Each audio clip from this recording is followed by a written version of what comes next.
The crest on the smallest cub had changed color overnight, and Vale Toran stood at the observation glass with her stylus stopped halfway to the pad, because that was not a thing that happened. She had logged 940 dren crests in her career. She knew the species the way a mason knows a wall. A dren's nape crest ran the same slate gray from birth to death, a fan of keratin blades that flared in threat and lay flat in sleep, banded only faintly at the root to mark its bloodline. The color did not move. It could not move. It was pigment locked into dead tissue the day the cub drew breath, no more able to change than a tooth was able to change. The smallest cub in the Reach pack had a crest banded pale silver and river green, and yesterday it had not. "Run the light again," Vale said. The junior beside her, a thin Thren named Osek, adjusted the spectral lamp against the mesh. The cub, barely the size of a grown Thren's forearm, all loose skin and oversized paws, did not so much as flinch at the beam. It was not looking at the lamp. It had pressed the whole front of its body against the enclosure wall, crest raised to its full childish height, and it was looking down the corridor at the maintenance hatch, where a human woman was crouched over a misting valve with a wrench in her hand. "Pigment reads as structural," Osek murmured. "Not surface, it's grown that way overnight." "Crests do not grow overnight." "No, Keeper, they don't." Vale made herself write the number down. Sample R14, juvenile, 41 days. Crest coloration, anomalous. Then she stood there and did not know what to write after that, because anomalous was a word for a thing that had gone wrong, and nothing about the cub looked wrong. It looked, if anything, more finished than it had the day before. Brighter, as if it had decided something in the night and its body had hurried to agree. Down the corridor the human straightened, wiped her hands on her coveralls, and the cub made a sound Vale had never once heard a dren make. Not a growl, not the shrill kit cry they used when hungry. A low, rolling burr, deep in the chest, the sort of sound that in an adult dren preceded a kill. The human woman turned at it. She was young. Vale had learned to read human ages badly, but this one was young, early in her third decade at most, plain-faced, brown hair scraped back and coming loose at the temples. Ren Cassidy, water and greenhouse technician, grade 2, the lowest keeping rank the Reach employed, the person they sent to unclog valves and haul feed and scrub the misting lines the actual keepers did not want to touch. She had a smear of algae on one cheek. She looked at the cub pressed to the glass, and her face did something soft and unremarkable, the expression of a person greeting a familiar animal, and she lifted 2 fingers off the wrench in a small wave. "Morning, little one," she said. The whole litter came off the ground at once. Vale counted 6 of them boiling out of the den mouth, 6 cubs stampeding to the wall to jam themselves against it beside the smallest, and every one of them raised its crest, and Vale's stylus fell out of her hand and clicked against the floor. 4 of the 6 crests were banded silver and green. She had inspected this litter 11 days ago. She had the hollows. 11 days ago every crest in it had been slate gray, root to tip, the ordinary gray of the ordinary species she had spent her ordinary life studying. Now 4 of 6 had turned, and the 5th was going, a wash of pale creeping up from the root like frost climbing a pane, and the human woman was crouching down to their level on the far side of the mesh, and making a soft clicking noise with her tongue that had no business combing anything with teeth like that. "They shouldn't be doing that," Osek said. His voice had gone high. "Keeper, the crest raise, that's a dominance display. They only raise for a challenger, or they raise it at things they're about to fight. They're raising it at her. They're not fighting her. I know they're not fighting her. That's what I'm saying. They're doing the fight display and look at them, they're happy." Vale did look. She had no better word for it either, which unsettled her more than the color. The cubs had their crests at full flare, the posture of animals braced to kill, and they were tumbling over one another with their soft bellies exposed and their tails loose, purring that impossible chest burr at a human who scrubbed valves for a living, and the contradiction of it made something crawl up the back of Vale's neck. She picked her stylus up off the floor. "Get the overseer's office," she said. "Tell them I'm invoking a directorate anomaly hold on the Reach pack. Nobody moves these animals. Nobody strips this enclosure. Nobody touches that woman's assignment until I understand what I am looking at." Osek hesitated. The woman. Especially the woman. It had happened. They worked out later, 26 days before the first crest turned. Vale reconstructed it from the maintenance logs, and the enclosure hollows the way an investigator reconstructs a fall, backward from the body. On the 9th of the cold cycle, at the 14th hour, Ren Cassidy had been sent alone into the service gallery above the Reach Pack's berthing den to repair a ruptured misting line. This was routine. The service gallery ran a full body length above the den floor, screened by a heavy mesh, and the pack ignored the technicians who crawled around up there the way a city ignores its pigeons. Cassidy had gone up with her tools and her water bottle and a plastic packet of her own soap, because the misting repair meant lying in the runoff, and she had planned, the log noted, to rinse off before her next shift. The line had burst worse than reported. It had soaked her to the skin.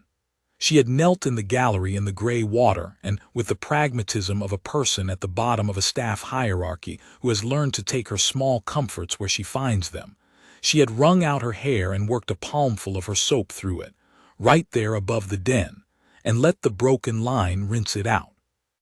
The soap was a human botanical wash. The manifest called it river mint.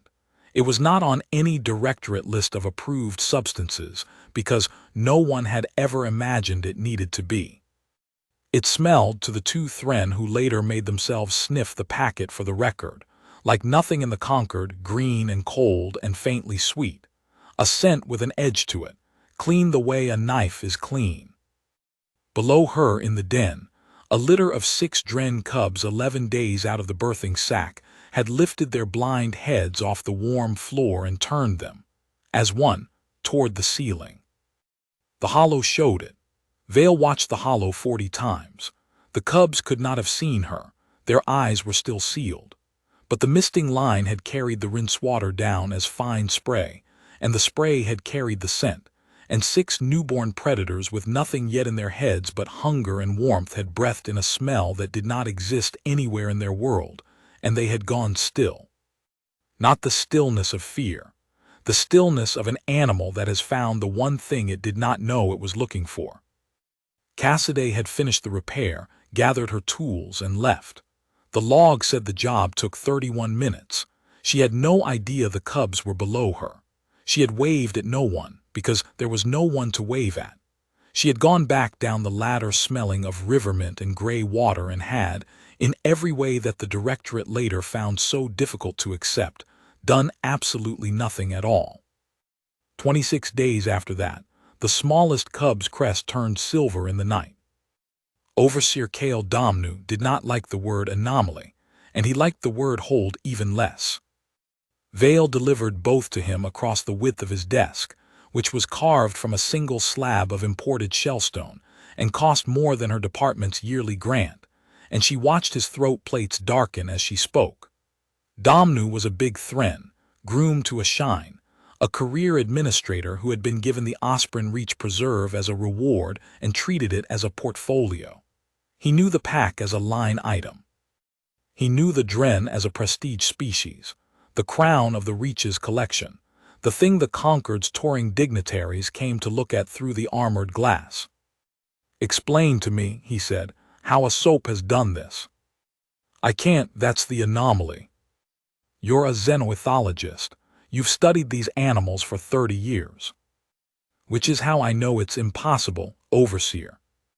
If a first-year keeper told me a Dren crest had changed color in a single night, I would fail them for it. It's structural pigment. It's dead tissue. It does not remodel, except that I have 4 of them in the R14 litter that have remodeled, and this morning a 5th began, and the process is accelerating." She set the hollow pad on the shellstone, "and it is not confined to the cubs anymore." Domnu went still in a way that was, Vale would think much later, not entirely unlike the way the cubs had gone still above the den. Explain that. Two of the yearlings in the middle enclosure showed root banding this morning. Silver at the crest base. It's the same color, the same. She swiped the pad. Overseer, I have a physical trait propagating through a pack of apex predators in real time, not over generations, over days, and it is keyed, as far as I can measure, to the scent signature of one human employee. I have never read of anything like it. Not in Dren. Not in any species. There isn't a mechanism for it. There isn't supposed to be a mechanism for it. She had expected him to be afraid, or curious, or even. She had allowed herself to hope for this on the walk over awed. He was none of those. He was calculating. She watched him do it, watched him move the pieces on the far side of his groomed face, and she understood before he opened his mouth that he had already decided the thing that mattered to him about it. A defect, Domnu said. I didn't say. You said keyed to a human, you said propagating, you said there is no mechanism. That is a contamination event, Keeper Toran. Something that woman is carrying has degraded my breeding stock. He tapped the shellstone with one manicured claw. The Reach Pack is a certified pure line. Do you understand what that certification is worth? Delegations come from 4 systems to see gray-crested Dren. Gray. Not, he flicked a hand at the pad, at the silver and green cub frozen mid-purr on the little screen. Not this. Whatever this is. Overseer, we don't yet know that it's harm. Then we will make it stop while we find out. He stood. He was very good at standing. He did it the way other people delivered speeches. Reassign the Cassidy woman off the animal wings effective this shift. Full decontamination of the service gallery. And I want that soap incinerated. Vale did not stand. It was a small defiance and she felt every centimeter of it. I've placed a directorate anomaly hold on the pack. That includes their environment and their handlers. You can't reassign her without lifting my hold, and you can't lift my hold, because the authority for it runs to the Concord Science bench and not to this office. For a moment the groomed face did not move at all. Then I will write to the Concord Science bench, Domnu said pleasantly, and I will tell them that my xenoethologist has become sentimentally attached to a cleaning woman and is obstructing the sanitation of a contaminated enclosure. And we will see whose letter they answer first. He smiled, which on a Thren is a slow lifting of the cheek plates, and it did not reach his eyes. You have your hold, Keeper, for now. Use it quickly. Vale gathered her pad. At the door she stopped, because she could not help it, because 30 years of the work were standing up in her all at once. You should come and look at them, she said. Before you write your letter, you should stand at the glass and see it once. I've seen Dren. You've seen gray Dren, you've never seen these. Nobody has. Nobody in the history of the species has ever seen what those cubs are doing. She heard her own voice go strange and did not care. They're not sick, Overseer. I've handled sick Dren. Sick Dren hide. These are, she searched for it, reaching, every one of them for her. Domnu had already turned to his window. Quickly, Keeper, he said. Ren Cassidy found out she was famous when she came off shift, and there were 3 scientists waiting by the boot rack. She had been at the Reach 14 months. In 14 months, no one senior had spoken to her except to point at something that needed unclogging, and now there was a keeper, an actual crested keeper, the tall, careful one from the observation wing, standing between her and the door where she hung her mud boots, holding a pad like she was about to be fired. Cassidy, the keeper said, you use a soap on your hair. Ren stopped with one boot half off. Is that against a rule? I'll stop. I didn't know there was a list. No, don't stop. The Keeper Toran, the badge said. Keeper Vale Toran seemed to catch herself. She lowered the pad. When she spoke again, her voice had changed, gone slower, the way people talked when they wanted you not to bolt. You're not in trouble. I need to ask you some questions, and I need you to answer them exactly, and then I'd like to show you something. Do you have somewhere to be? Ren looked at the 2 juniors behind the keeper. both of them staring at her like she'd grown a second head, and thought about the bunk she shared with 2 other grade 2s and the reconstituted stew that would be gone if she was late, and said, "No. Nowhere." They took her to the observation wing, which she had cleaned the outside of and never once been allowed into. Through the glass was the big Dren enclosure, the pride of the whole preserve, the animals the tour groups paid to see. Wren knew the Dren the way she knew all the animals on her route, as a set of valves and feed chutes and a smell she'd stopped noticing. She'd never really looked at them. Grade 2s didn't stop and look. You cleared your line and you moved to the next one before a keeper found you idle. She looked now because the keeper told her to, and the whole pack was already at the glass. "They came over when they heard the door," Osek said quietly. "They've been doing it for 2 days. We open that door and they come. They know the sound of it now." "They can't know it's me," Wren said. "I've never been in here." "They don't know it's the door," the keeper said. "Walk to the left, slowly, don't tap the glass." Wren walked to the left. The pack moved with her, not scrambling, flowing, a dozen huge predators sliding along the inside of the armored glass to stay level with a valve technician, and at the front of them the big scarred male, the alpha, the one the keepers called Specimen 1 and never went near without a shock lance.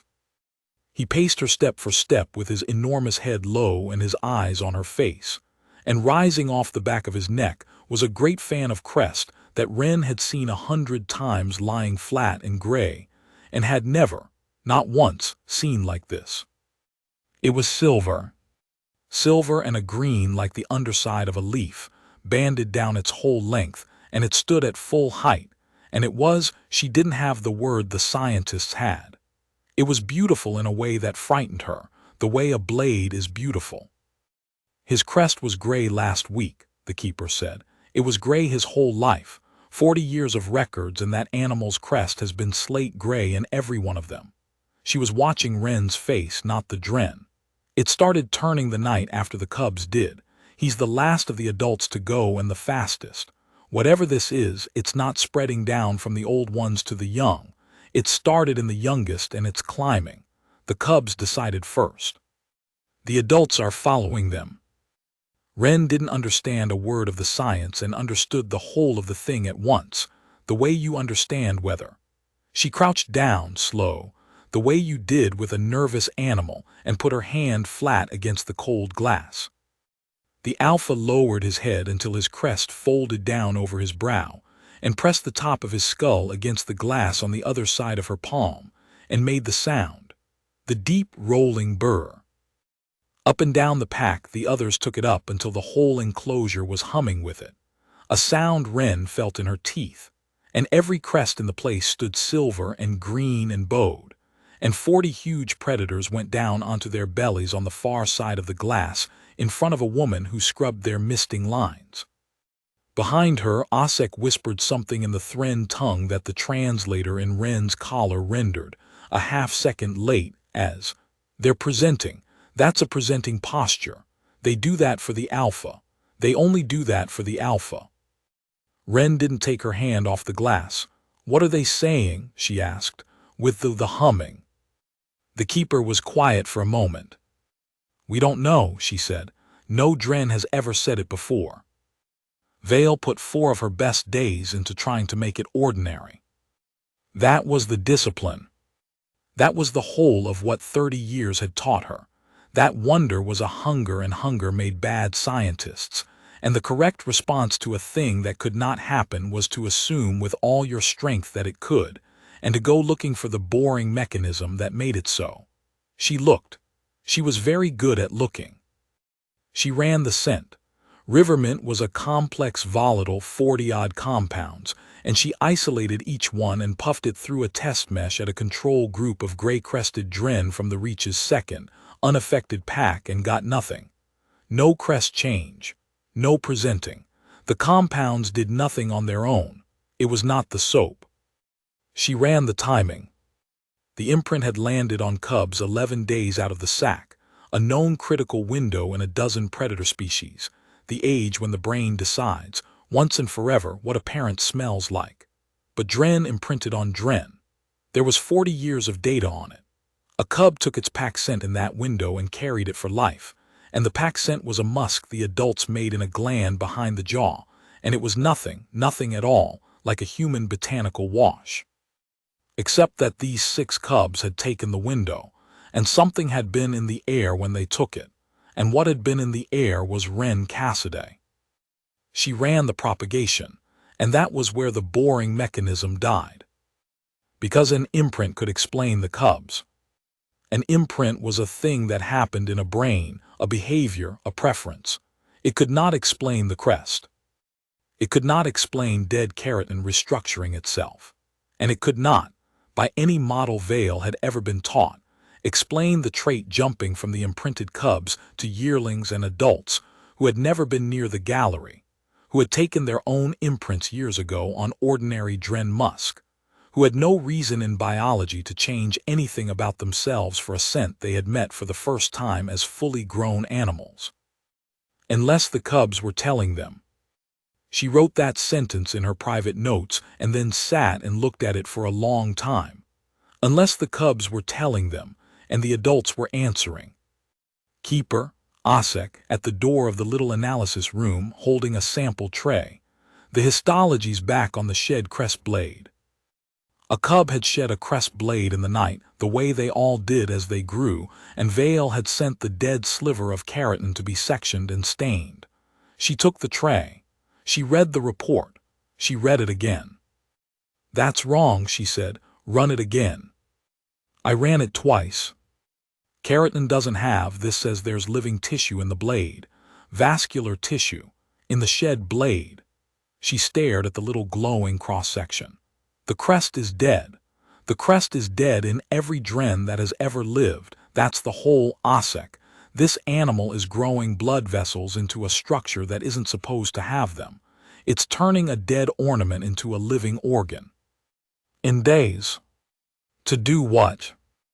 Vale thought about the humming, about 40 crested heads going down at a pane of glass, about a scent that meant nothing to a Dren and everything to these Dren, and a technician who had done nothing at all except be kind once to something she never saw. To feel her better, she said, and did not know where the words came from, and knew as she said them that they were the truest thing she had written in a month. The overseer's letter to the conquered science bench went out on the 6th day. Vale's went out on the same day, and hers was longer, and it was better, and it did the one thing she had sworn she would never do in a directorate document. It used the word unprecedented, and it meant it. She attached the histology. She attached the hollows of the presenting.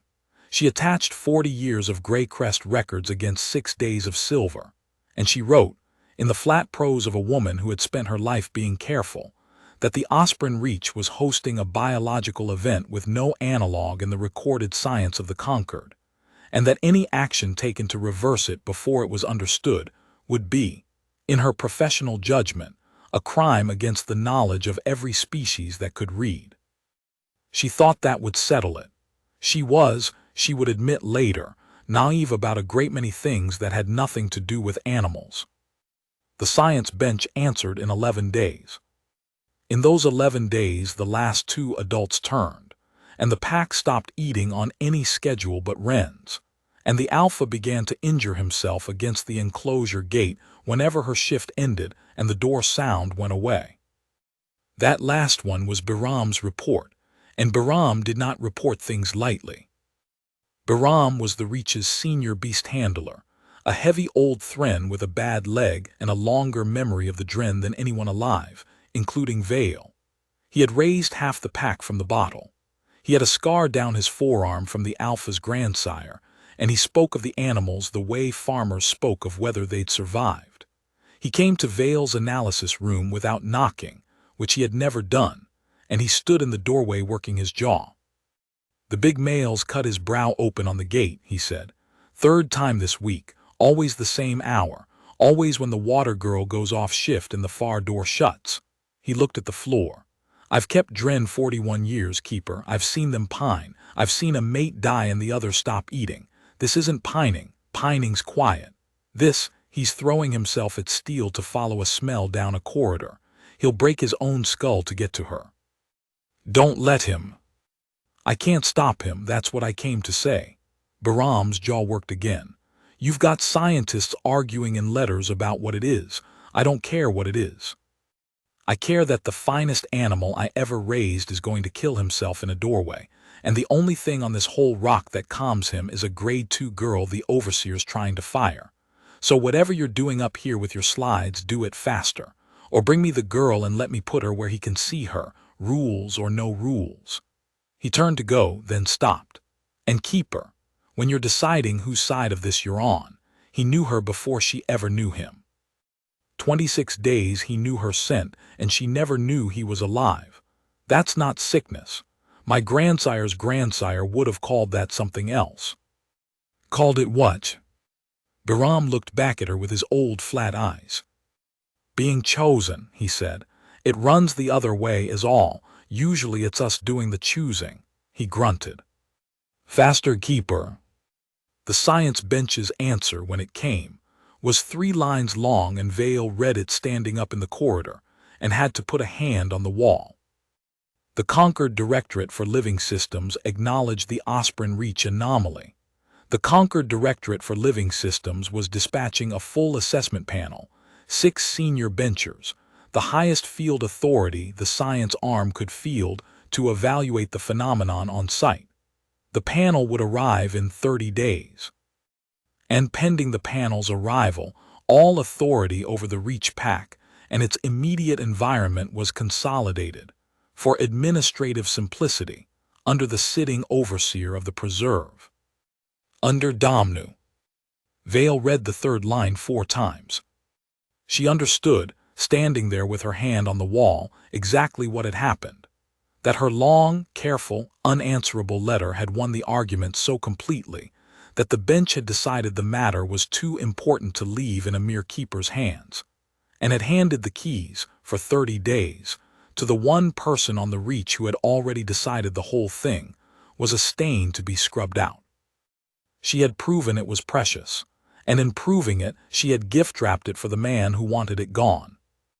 Domnu moved on the 2nd day of his new authority, and he moved cleanly, the way a careful administrator does when he has read the rules and found them on his side. He did not fire Ren Cassidy. Firing a grade 2 required cause and a hearing left a record. Instead he transferred her. A grade 2 technician was a fungible thing. The Reach ran a second facility, the outstation on the far cold rim of the preserve where they kept the herd animals and the incubators, 40 minutes by rail across the ice flats, and it had, the overseer's order noted, a persistent problem with its misting lines. Technician Cassidy's skills were needed there, effective immediately. Housing provided at the outstation. She was not to return to the main animal wings, pending the resolution of an ongoing contamination review. It was, Vale had to admit, elegant. He hadn't touched the pack. He hadn't lifted a hold or defied a bench. He had simply moved a valve technician to where the valves were, and if the valve technician happened to be the sense source of an unprecedented biological event, well, that was sentiment, and sentiment was not in the order. Ren came to the observation wing before the rail took her. She wasn't supposed to. She came anyway in her outstation kit with a duffel over her shoulder, and she stood at the glass, and the pack came to her the way it always did now, flowing and humming and going down, and she crouched and put her hand on the pane and said, very quietly, I have to go for a while. The Alpha pressed his brow to the glass under her hand. I know, she said, I know. I'll come back if they let me. She looked up at Vale, and her plain face was doing something careful, holding something down. They will be all right, won't they? They're just animals, they'll forget. Vale had spent 30 years telling herself never to lie to a colleague about the science. She discovered she was willing to lie to this technician, and discovered a half-second later that she couldn't, because Ren was already reading the answer off her.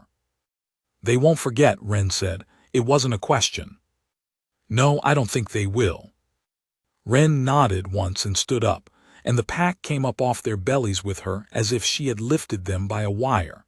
She shouldered her duffel. At the door she stopped and said, without turning around, "Somebody has to hand-feed the big one when his gums are sore. He won't take the chute when they're sore, he drops it. You have to hold it flat on your palm and let him lip it off. Bahram knows. Make them let Bahram do it." And then she was gone, out to the rail, out across the ice, and the far door shut, and the sound of it going shut ran through the enclosure like a struck bell. The Alpha hit the gate at the 40th hour, when her shift would have ended. He hit it at the 40th hour the next day, and the next, on a schedule keyed to a woman who was no longer in the building, whose absence he could not understand and would not accept.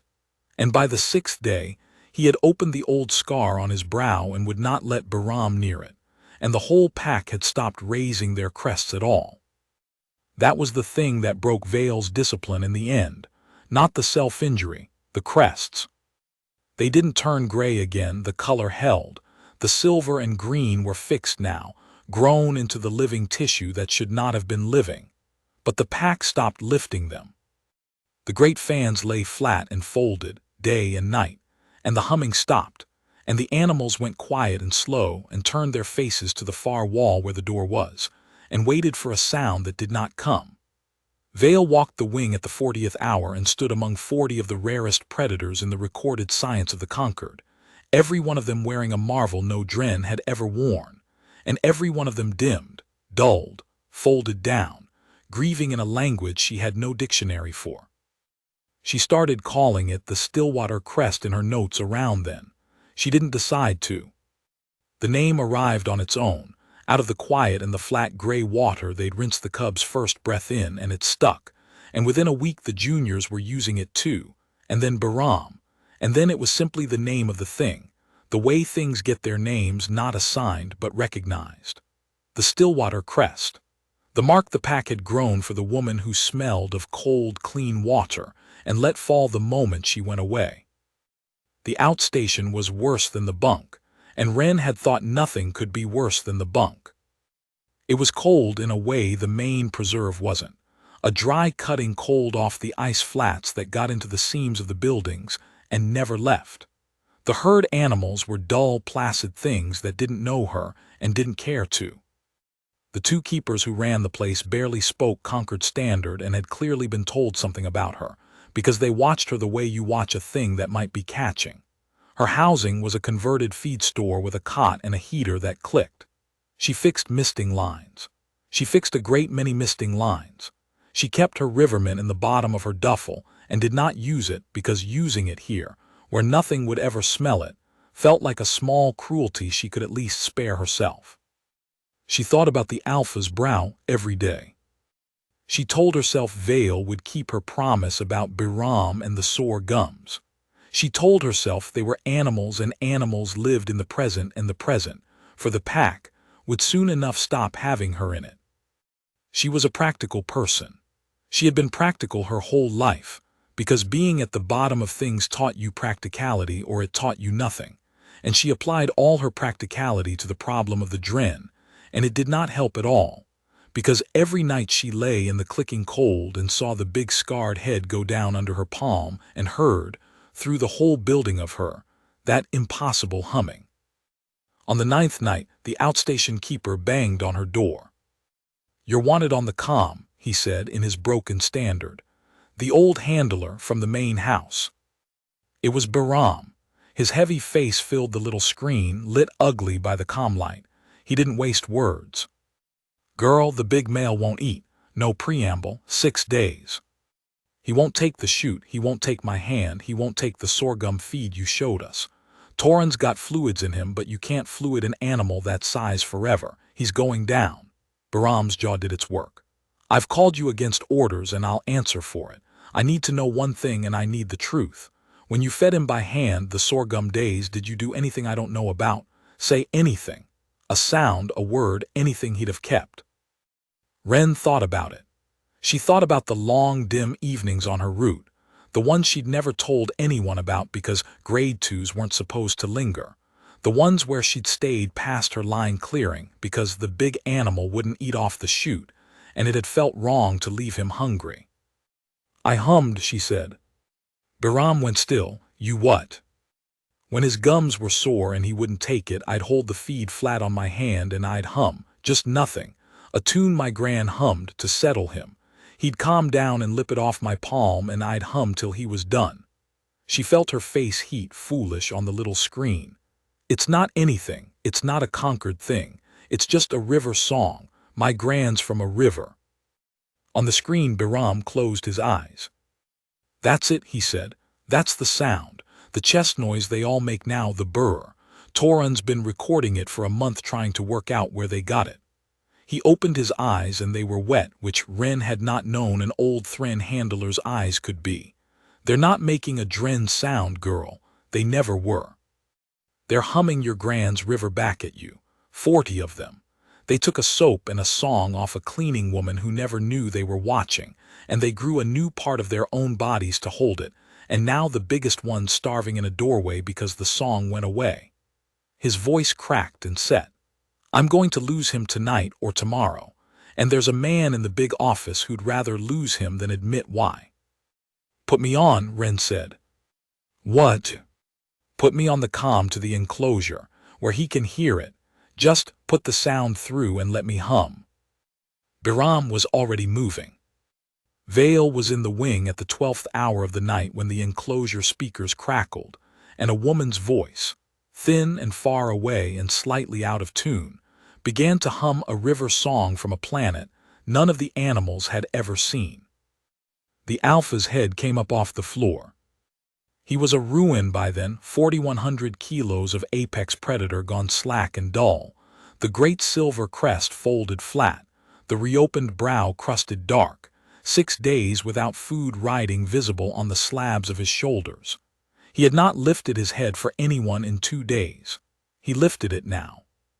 He turned it toward the speaker in the high corner of the enclosure, and the whole pack turned with him, 40 heads swinging as one toward a tinny river song, and Vale stood in the middle of them with her recorder forgotten in her hand, and watched the crests come up. They came up slow.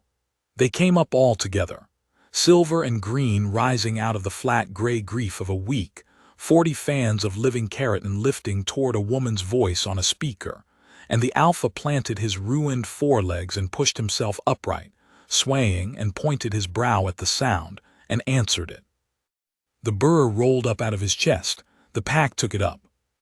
And Vale, standing inside a wall of sound she finally understood, heard 40 apex predators hum a human grandmother's river song back into the dark, in tune, in time, in devotion. And she sat down slowly on the cold floor of the wing because her legs had decided the matter for her, and she wept, which she had not done since she was a child, for the plain, unbearable size of the thing she had been given to witness. Bahram kept the comm open all night.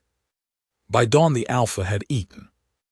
Damnu found out about the comm on the 3rd morning, because the Alpha was eating again, and a healthy Alpha was harder to justify killing than a dying one. He came to the wing himself, which he never did.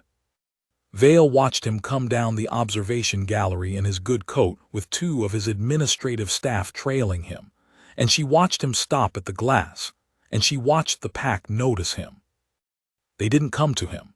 That was the first thing.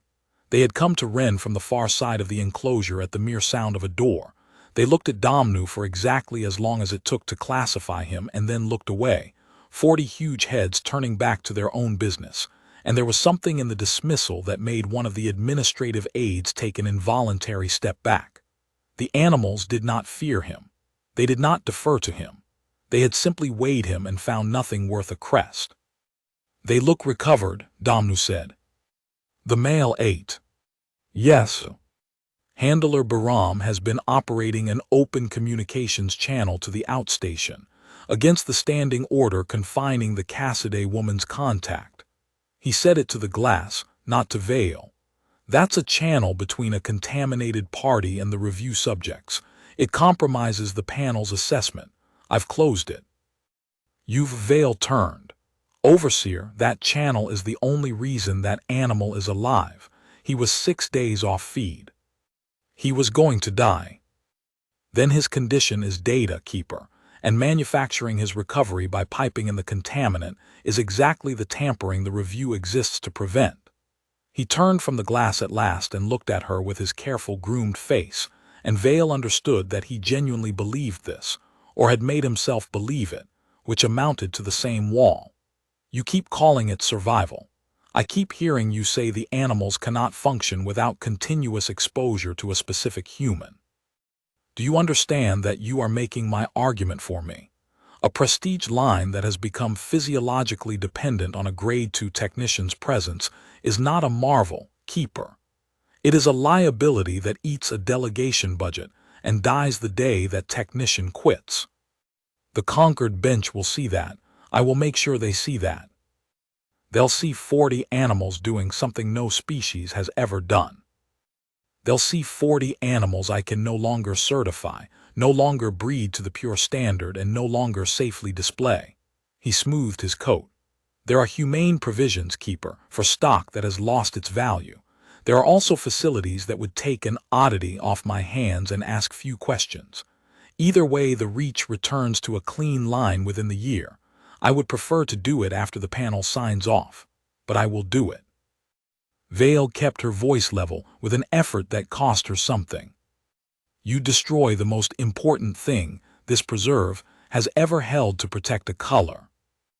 I protect an institution from a sentimental contamination that a cleaning woman introduced by breaking a substance's protocol. He was already moving toward the gallery door. The comm stays closed. The Cassidy woman stays at the outstation, and you, keeper, will spend the next 20-some days documenting the animal's decline so that the panel understands precisely why the responsible course is to end it. That is your assignment, not your marvel, your assignment. He left the far door shut. And behind Vale, on the far side of the glass, the Alpha lifted his head toward the closed speaker in the high corner, waited, and when No River Song came, lowered it again slowly, and folded his silver crest flat. Vale did not document the decline. She documented everything else. She had 23 days until the panel, and she spent them building a case that could not be waved away as sentiment, because sentiment was the only weapon Domnu understood, and she meant to take it off the table entirely. She sectioned shed crest blades and mapped the new vasculature. She logged the humming against acoustic prints of Wren's recorded voice and proved, to 4 decimal places, that the pack was reproducing a specific human vocalization with a fidelity that no Dren vocal apparatus should have been able to manage. That they had, in some sense, remodeled their throats as well as their crests to hold a river song. She traced the propagation curve and showed it climbing from the imprinted cubs outward and upward through the social hierarchy in a pattern that looked, when she plotted it, exactly like the spread of a tradition through a people. That was the word she landed on, and it frightened her, and she used it anyway. Not a disease, not a defect, a tradition, a thing invented by the young and adopted by the old because the young had found it beautiful. The pack had met something worth honoring and had reached down into their own bodies for a way to honor it, and finding no way, had grown one. She sent none of it to Domnu. She encrypted all of it and cut a copy to a private crystal and gave the crystal to Bahram, because Bahram had a bad leg and a long memory and no ambition left for anyone to threaten, and because she had begun to be afraid that a full assessment panel arriving to a preserve run by a man with something to hide might find the evidence had suffered an unfortunate corruption before they landed. You think he'd wipe it, Bahram said, turning the little crystal over in his scarred fingers. I think he consolidated authority over the pack and the environment and the handlers 11 days ago, and the first thing he did with it was cut the one channel keeping the Alpha alive. I think a man who will starve an animal to win an argument will delete a file to win one. Vale rubbed her eyes. Keep it off the network.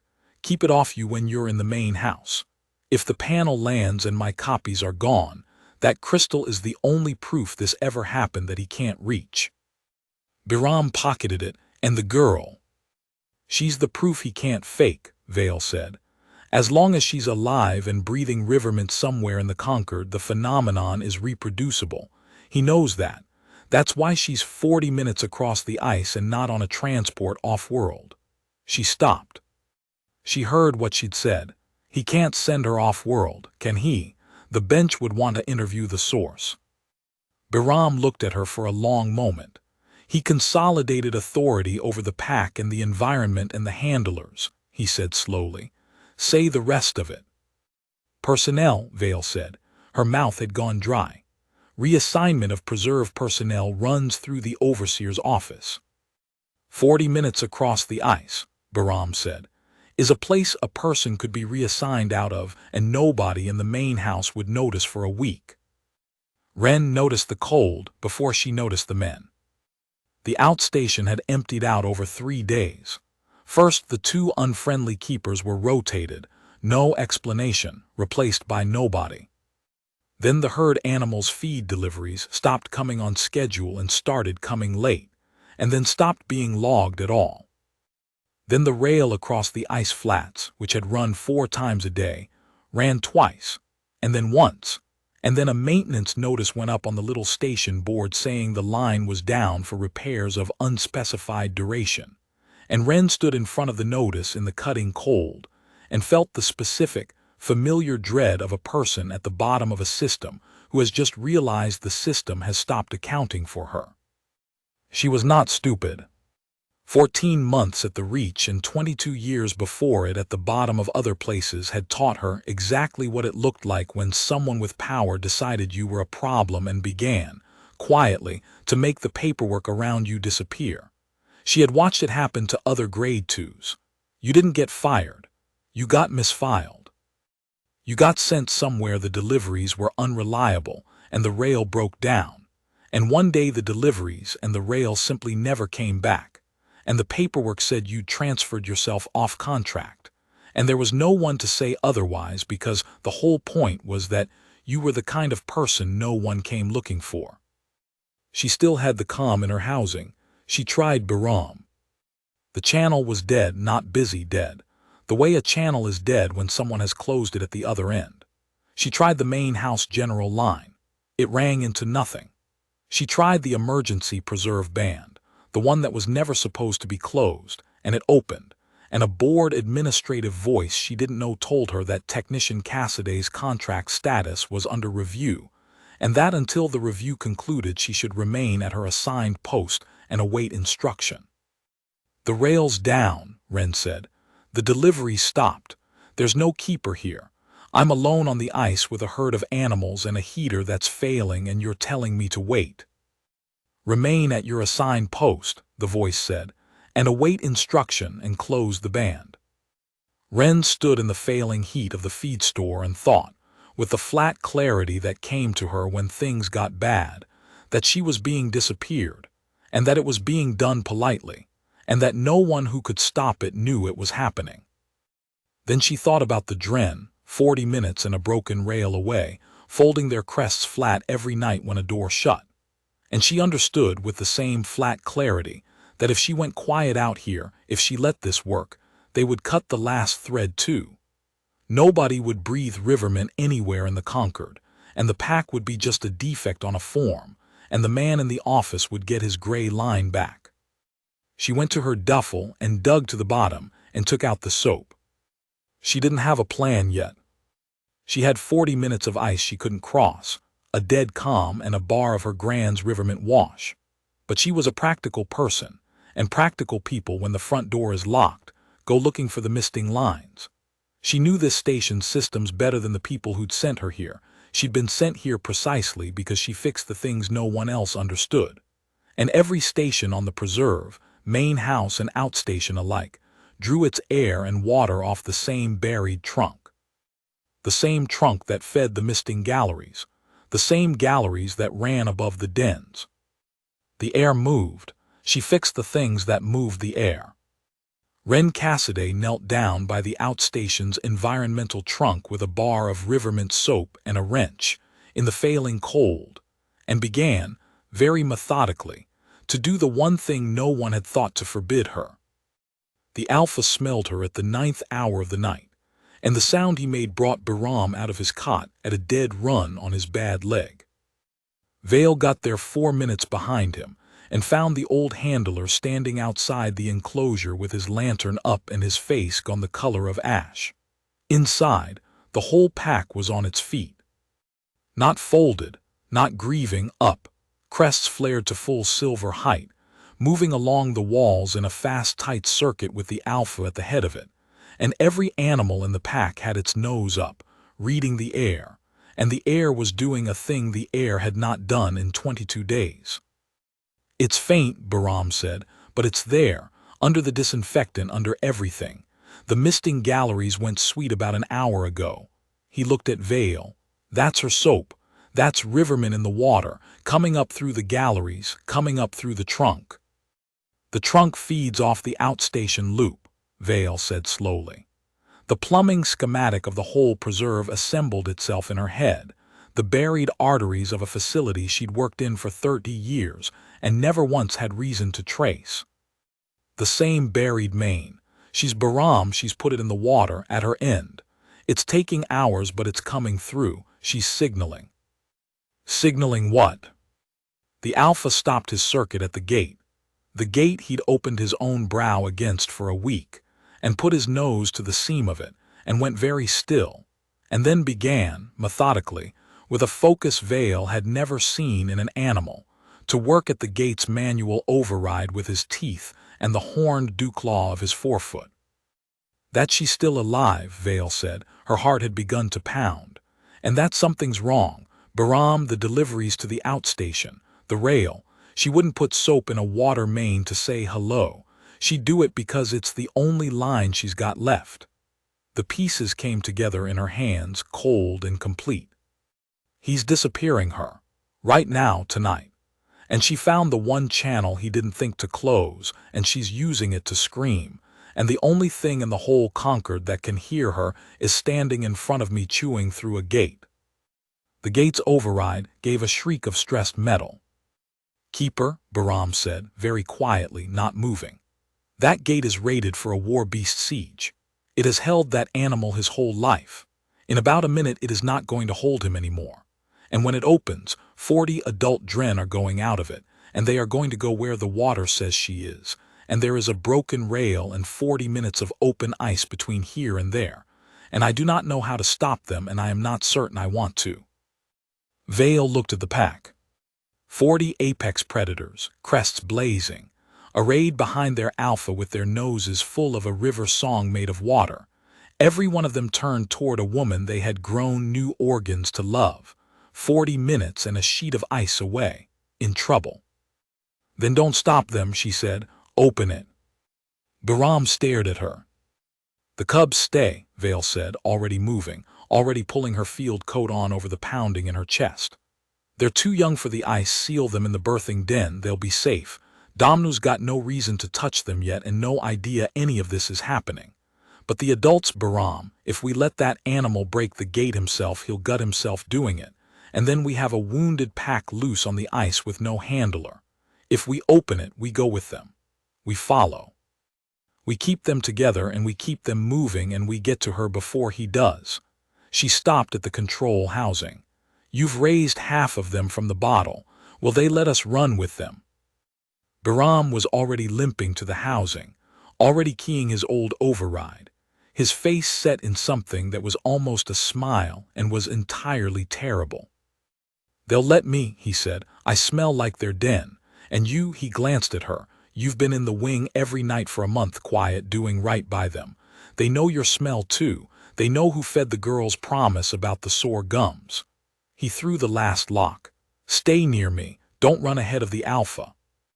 And keep her, whatever's waiting at that outstation. Whatever that man's doing out there in the dark to a girl nobody was supposed to miss."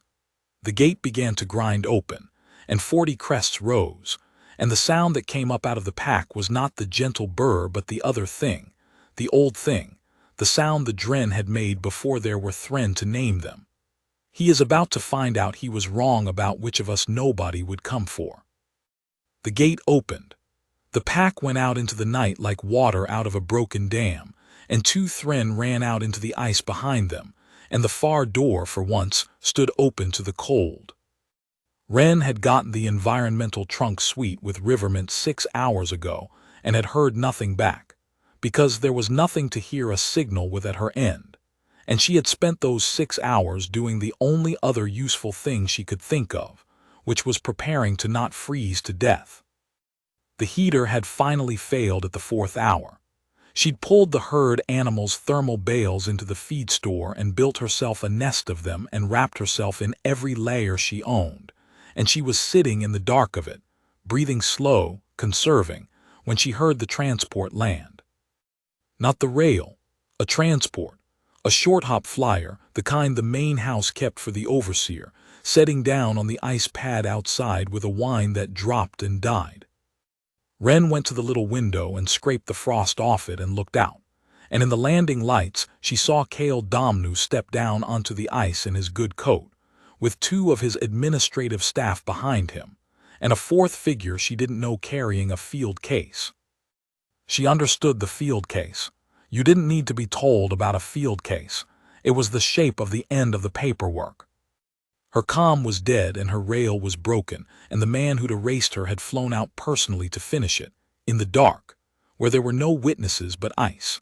And Wren Cassidy stood at the frost-scraped window with her heart going hard and slow and thought, with the last of her flat practical clarity, that she had put her one message in the water 6 hours ago and it had gone nowhere, and that she was, in every way that had ever mattered in her life, entirely on her own. Then very faint under the wind, out across the black ice where nothing lived and nothing came, she heard a river song. It was far away. It was low and rolling and enormous, 40 throats of it, and it was coming closer, and Wren pressed her forehead to the frozen glass and made a sound that was half a laugh and half something she had no name for, because she knew that sound, she had grown that sound. It had grown a body to hold her in, and now it was crossing an ocean of ice in the dark to stand between her and a field case. And she was not on her own. She had never been on her own. She had just been the last one to find out.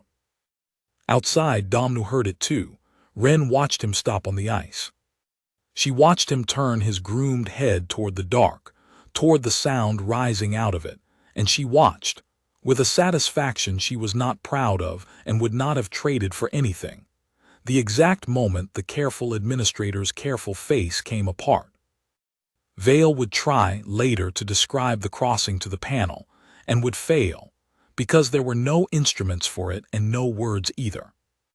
40 adult Dren ran across the ice flats in the dark at a pace 2 Thren could not have matched on foot, and did not leave them behind, because the pack kept slowing to gather them, folding back around Baram and Vale the way a tide folds around stones, matching itself to the weakest of its own. The Alpha led. He ran with his ruined brow into the wind, and his silver crest laid back flat and streaming, and he did not hunt the way to the outstation. He knew it. He ran a straight line across trackless ice toward a woman he could not see and had not smelled in weeks, guided by a taste of river in meltwater, and by something older that Vale would spend the rest of her career failing to measure. They crested the last ice ridge above the outstation, and the whole pack stopped, all at once, and looked down. Below them, in the wash of the transport's landing lights, 4 Thren stood on the ice outside a dark feed store. One of them held a field case. And 40 Dren stood on the ridge above them with their crests coming up off their necks like drawn blades, silver and green and terrible in the landing lights, and began, slowly, to come down. The field case hit the ice first. The man carrying it dropped it and ran, and Vale watched 2 of the Dren peel off the descending line to cut him off, not to kill. She understood a heartbeat later, but to herd, flowing around him in a wide silent arc until he stumbled back toward the transport and stayed there, pressed against the hull, forgotten the instant he stopped moving. The pack did not want him.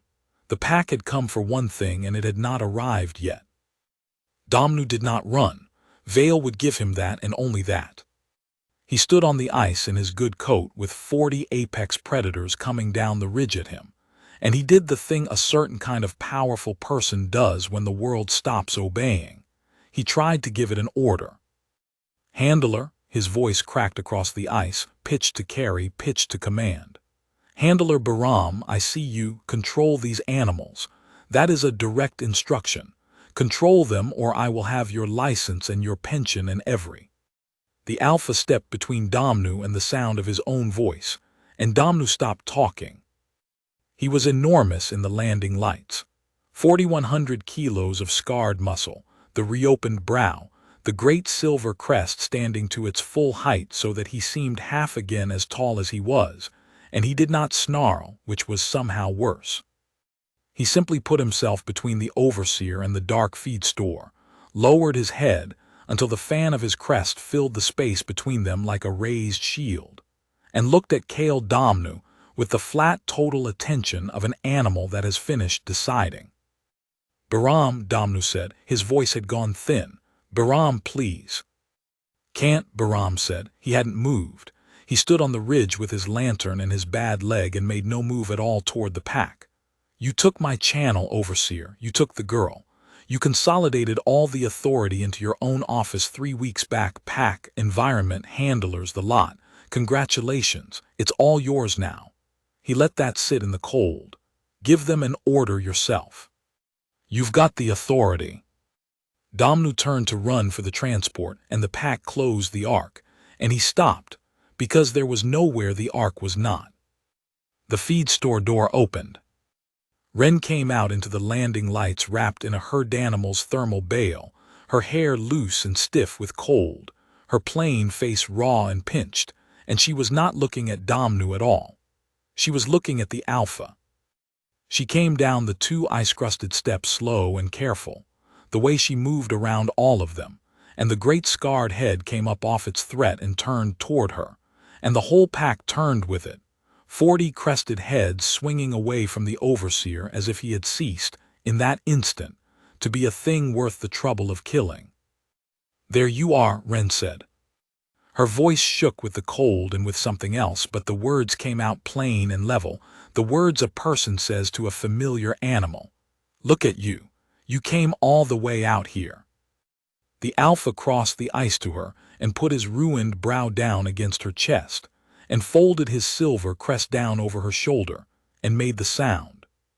It rolled up out of him, and the pack took it up, 40 throats, the river song, huge and low and shaking the ice, and 40 apex predators went down onto their bellies in the transport lights on the black ice around a shivering woman in a herd bale, crests bowed, and Kale Domnu stood alone in the middle of them, upright, ungreeted, unbowed to, the only creature on the ice the pack had not chosen, and Vale watched the truth of what he was arrive on his face in the landing lights. The plain, unbearable smallness of him, a man who had flown out into the dark with a field case to erase a woman, 40 predators had crossed an ocean of ice to kneel to. He made a sound. Vale didn't catch the word. It might not have been a word. Ren lifted her face from the Alpha's brow and looked at Domnu for the first time. You were going to make me disappear, she said, not a question. Her hand rested flat on the great silver crest bowed over her shoulder. Break the rail, stop the deliveries, let the cold do it, and then a form somewhere would say I transferred myself off contract and nobody would ask, because I'm a grade 2 and grade 2s don't have anybody. The Alpha's bird deepened under her hand. Around her, without any signal Vale could see, the nearest of the pack rose off their bellies and stood, crests lifting, and turned their heads toward the overseer, and the arc that had been a wide, loose thing began, slowly, to close. You almost had it right. I don't have anybody. Cassidy, Domnu's careful voice had come entirely apart. Cassidy, listen to me. Whatever you think this is, if you call them off I will make it. I have provisions, I have. I don't have anybody, Ren said again, over him, quiet, and the closing arc stopped closing because she had not told it to finish. I've got them. That's not the same thing. They're not mine either. I didn't do anything to them. I fixed a pipe and I hummed my grand song because I was cold and they were hungry and nobody was watching and her voice broke, and she pressed her palm flat to the crest and steadied it. They built a whole new part of themselves to keep it. Nobody made them. They just decided I was worth it.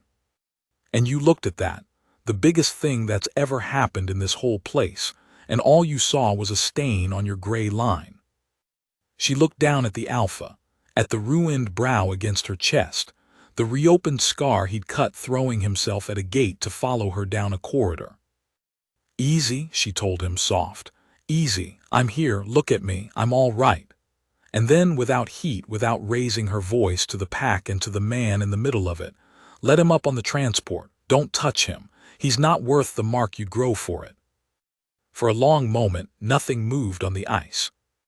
Then the Alpha lifted his head off her chest and turned it toward Domnu, and the pack rose all together, 40 crests standing silver and green in the landing lights, and they did not attack, they parted.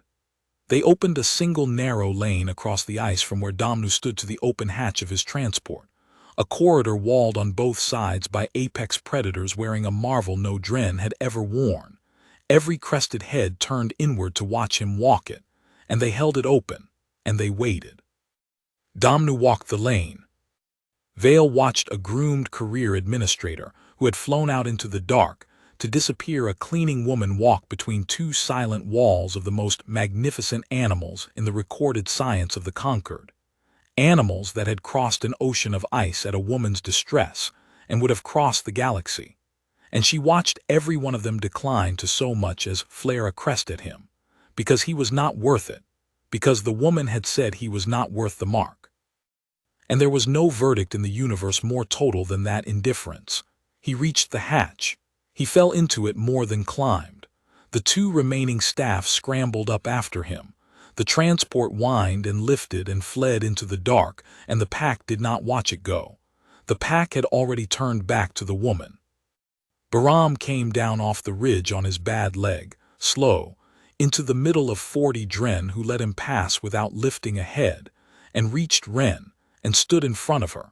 And for a moment the old handler couldn't find whatever he'd come down to say.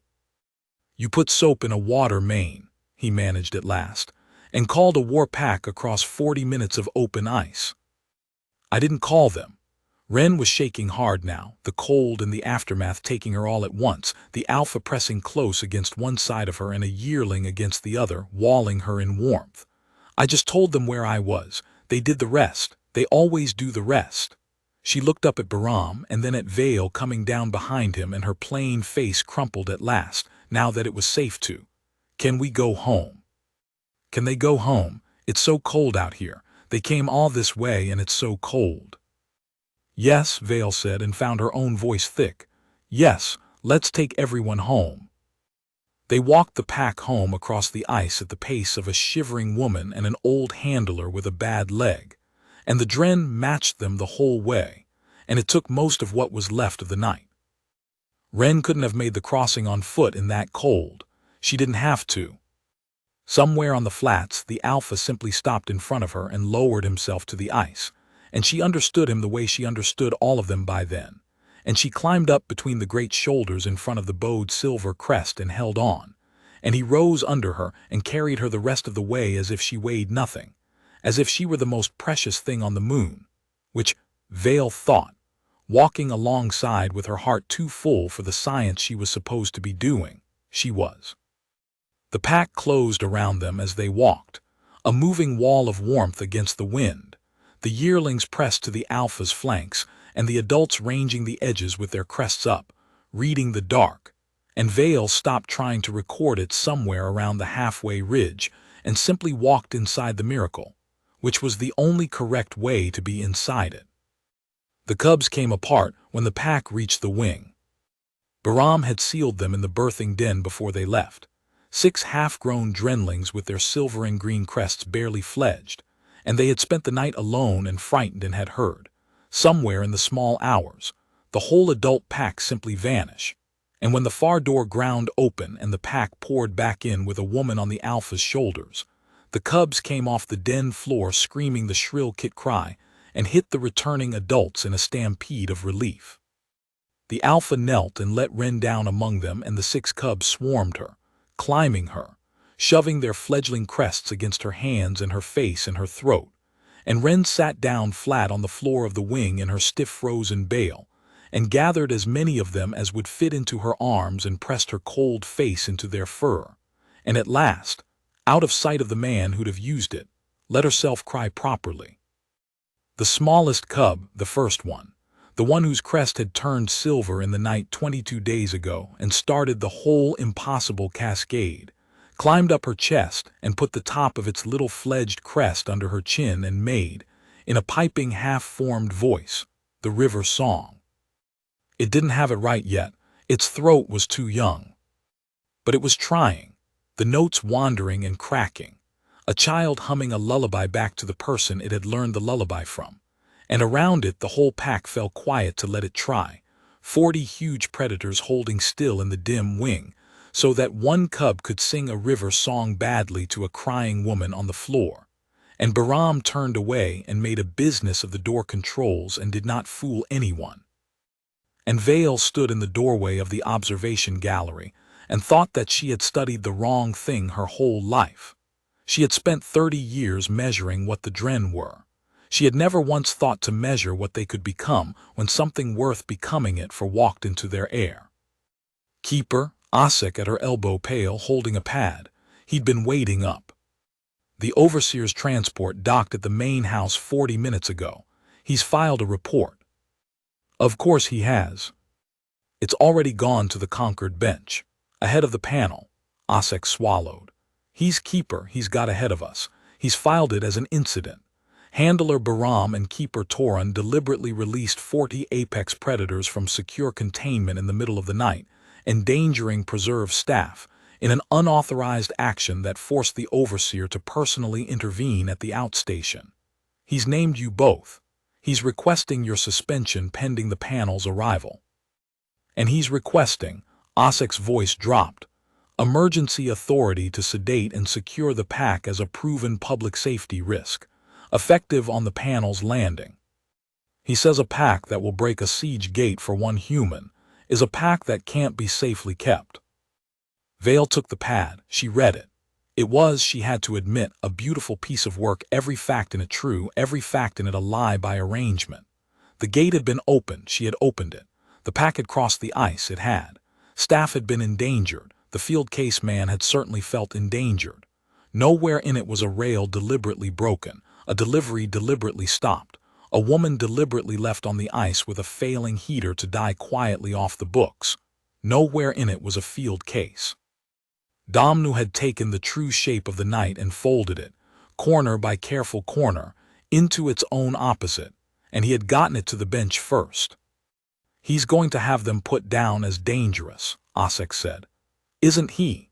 He's going to lose the pure line either way, so he's going to make sure that if he can't have gray Dren, nobody gets silver ones, and he's going to bury us for watching.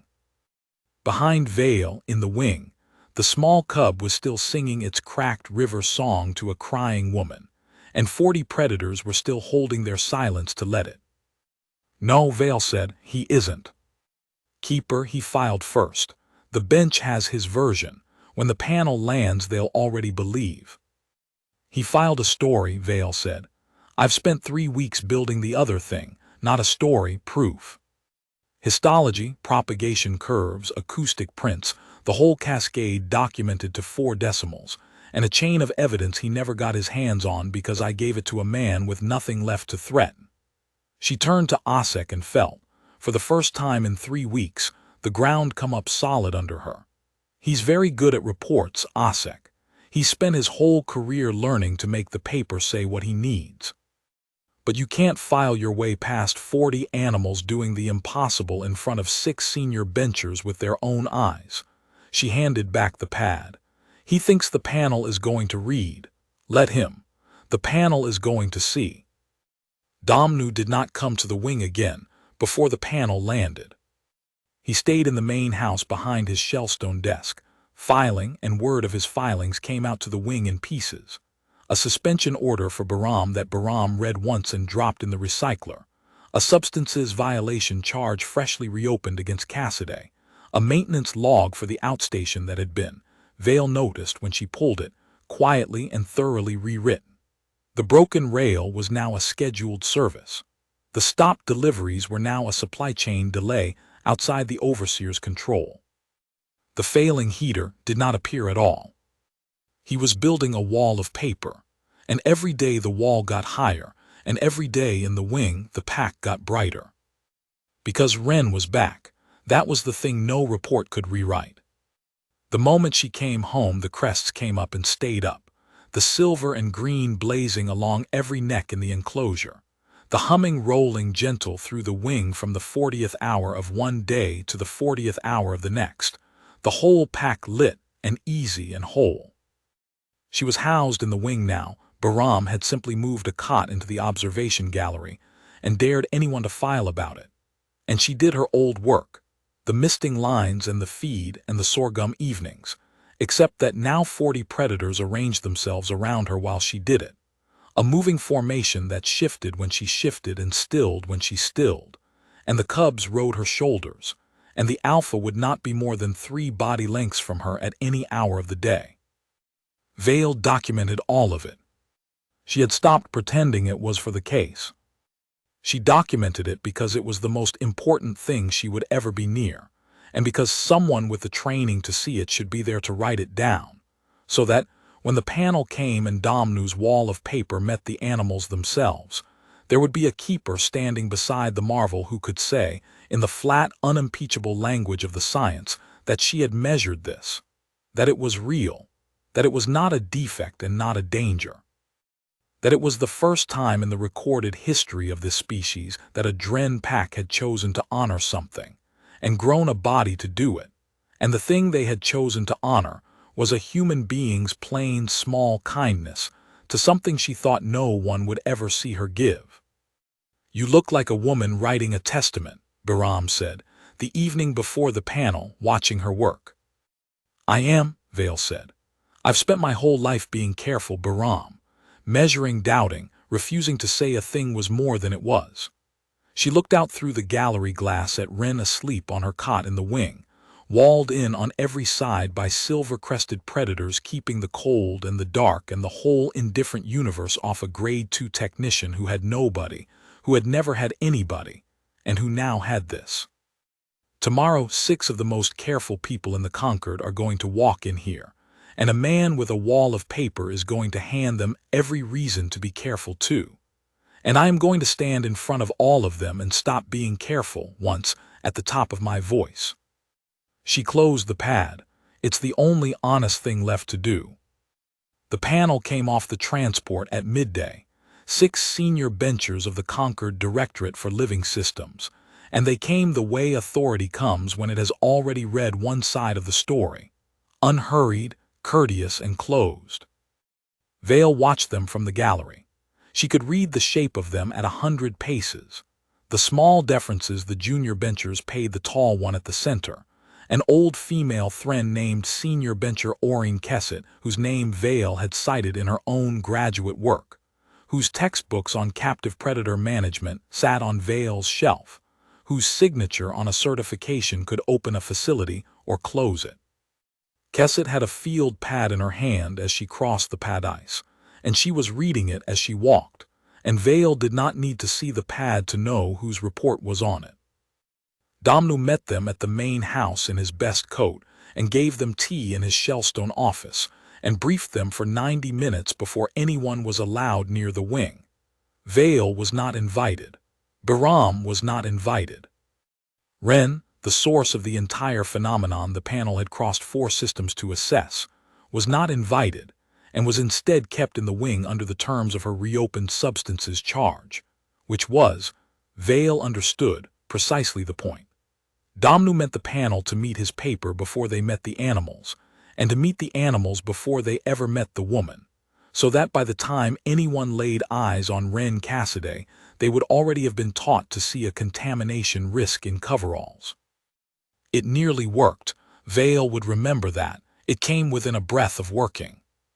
They came to the wing at the 3rd hour of the afternoon, 6 benchers and the overseer, and Domnu walked them along the observation gallery with the practiced ease of a man showing off a portfolio, and he talked the whole way, and every word of it was calibrated. A regrettable contamination event. A prestige line compromised by a substances protocol breach, concerning behavioral dependency. A dangerous containment breach only 3 nights past. He gestured at the Great Siege Gate, at the scored metal where the Alpha had worked at the override, engineered, he said with a delicate pause, by staff who had grown sentimentally compromised. Senior Bencher Kesset looked at the scored gate for a long time and made a note, and Vale's heart sank, because the note was the wrong note. She could see it, the note of a careful expert being handed a careful case. Then the pack noticed Wren was awake. She had been asleep on the cot behind the gallery, out of sight, worn thin by 3 weeks that would have broken most people, and she stirred and sat up and pushed her hair out of her face, and 40 crests came up off 40 necks along the whole length of the enclosure like a single silver wave. The benchers stopped talking. They had been looking at Grey Dren in their minds, at the pure line in Domnu's brief, at 40 years of slate-crested records. What stood in front of them was 40 apex predators lit from the neck up in silver and river green, crests at full flare, every head turning as one toward the far end of the gallery, where a plain young woman in rumpled coveralls was getting up off a cot. And then the sound started, the low rolling burr rising out of 40 chests at once, filling the wing, and the whole pack flowed to the near glass to be closer to her and went down, all of them.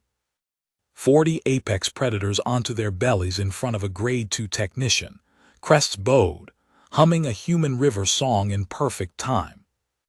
Senior Bencher Kesset's field pad hung forgotten in her hand. "That is a presenting posture," said one of the junior benchers faintly. He was staring. "That is they're presenting. To the human." "They do it every morning," Vale said. She had come out of the gallery to stand where they could see her, and she spoke into the silence in the flat, unhurried voice of a keeper delivering a finding, and she did not look at Domnu at all. "They present to her when she wakes. They present when she enters. When she leaves, the crests fall within the hour, and the pack stops feeding, and 3 weeks ago the Alpha nearly died of it in this doorway when she was removed from the wing." She turned to Kesset because Kesset was the one who mattered, because Kesset had written the book. "Senior Bencher, you've kept Dren, you know what that crest is. It's dead keratin, it's fixed pigment. It does not change color, and it does not raise for anything but a challenger in the entire recorded history of the species. Correct?" Kesset's old eyes had not left the pack. "Correct. I have 4 decimal places of evidence that says every Dren in that enclosure has grown living vasculature into that dead structure in the last 5 weeks, restructured it, colored it, and repurposed a dominance display into a display of, I've run out of careful words for it, Senior Bencher, so I'll use the plain one, of devotion. To one specific human, keyed to one specific scent, propagated through the whole pack from the youngest cubs outward in a pattern that looks like nothing in biology and everything in a culture." She let that land. "The overseer has told you this is a defect and a danger. I'm telling you it's the single most important thing this preserve has ever held, and I can prove every word, and I have been documenting it every day for 5 weeks specifically, so that when you arrived you would not have to take anyone's story on faith, including mine." For the first time since the transport landed, Senior Bencher Kesset turned away from the animals and looked directly at Vale. "Show me," she said. Vale showed her. She had built it for exactly this, and she walked the panel through it with the merciless calm of a scientist who has stopped being afraid, one exhibit at a time, in the analysis room off the wing with the pack humming through the wall. The histology first, the section crest blades, the impossible living tissue where no living tissue had ever been, dated across 5 weeks so the panel could watch a dead ornament become an organ in stained cross-sections. Then the acoustic prints, Wren's recorded voice laid against the pack's burr, the match to 4 decimals, the proof that 40 Dren had reshaped their own throats to hold a human grandmother's river song. Then the propagation curve, climbing from the imprinted cubs up through the hierarchy in the clean exponential shape of a thing being taught and adopted and passed on. The junior benchers stopped taking notes and started asking questions. The fast, hungry questions of scientists who have realized they are standing next to something that will redraw their field. Kesset asked almost nothing. She read every exhibit slowly, twice, with the stillness of the very senior, and Vale learned to dread the stillness less as it went on, because it was not the stillness of a woman looking for the flaw. It was the stillness of a woman being changed. Domnu tried once to take the room back. "This is all very compelling," he said into a pause in the smooth voice, "and I don't dispute the keeper's measurements. I dispute her conclusions. A physiological dependency this total is not a marvel to be preserved, benchers, it's a fragility to be managed. These animals cannot function without continuous access to a single grade 2 employee. What happens when she's gone? When she resigns, when she ages, when she dies? You'd be certifying a prestige line that will grieve itself to death the day one cleaning woman walks off the job. That is not conservation. That is a liability I've been trying to responsibly contain against, I'll note, active sabotage from my own staff, who 3 nights ago released this entire pack from." "Overseer," Kesset did not raise her voice. She did not look up from the histology. "You keep saying released." The room went quiet. "The gate shows tooth scoring and dew claw scoring on the interior override," Kesset said, still reading. "40 years I've certified containment. That gate wasn't opened. That gate was being opened from the inside by the animal over what the wear pattern suggests was a sustained effort of some days. Your own keeper's logs show the male injuring himself against it repeatedly across 2 weeks." She turned a page on the pad with one old claw. "So when you say your staff released the pack, what you mean, I think, is that your staff opened a gate an apex predator was already 3 days into breaking, so that a 4,100-kilo animal determined to cross that ice would do it with handlers beside him instead of a torn-open skull." At last she looked up. "Which raises the question the whole of your brief is built to keep me from asking, Overseer. Why was that animal so determined to cross the ice that night? What was he crossing it toward?" Domnu opened his mouth. Bahram set the field case on the table. He'd said nothing the whole time. He'd stood by the door with his bad leg and his long memory, and now he limped forward and set a scuffed field case down on the analysis table in front of 6 senior benchers. The case Vale, and he had gone back across the ice to recover from where a fleeing man had dropped it, and he flipped the catches with one scarred thumb and opened the lid, and let the panel see what was inside. Vale watched the benchers look into the case. She watched them understand it. She watched, in particular, senior bencher Orrin Kesset look into the field case a man had carried out to an outstation in the dark. On a night the deliveries had stopped, and the rail had broken, and a grade 2 technician had been left alone in a failing heater with nobody in the whole Concord to notice she was gone. And she watched the last of the careful expert's carefulness leave the old Thren's face, and something colder and much older take its place. "Overseer Domnu," Kesset said, very quietly, closing the field case. "I think you should sit down, and I think you should say nothing else at all until you've been advised whether anything you say can be used against you, because I no longer believe I'm assessing an animal." They took Domnu out of the room.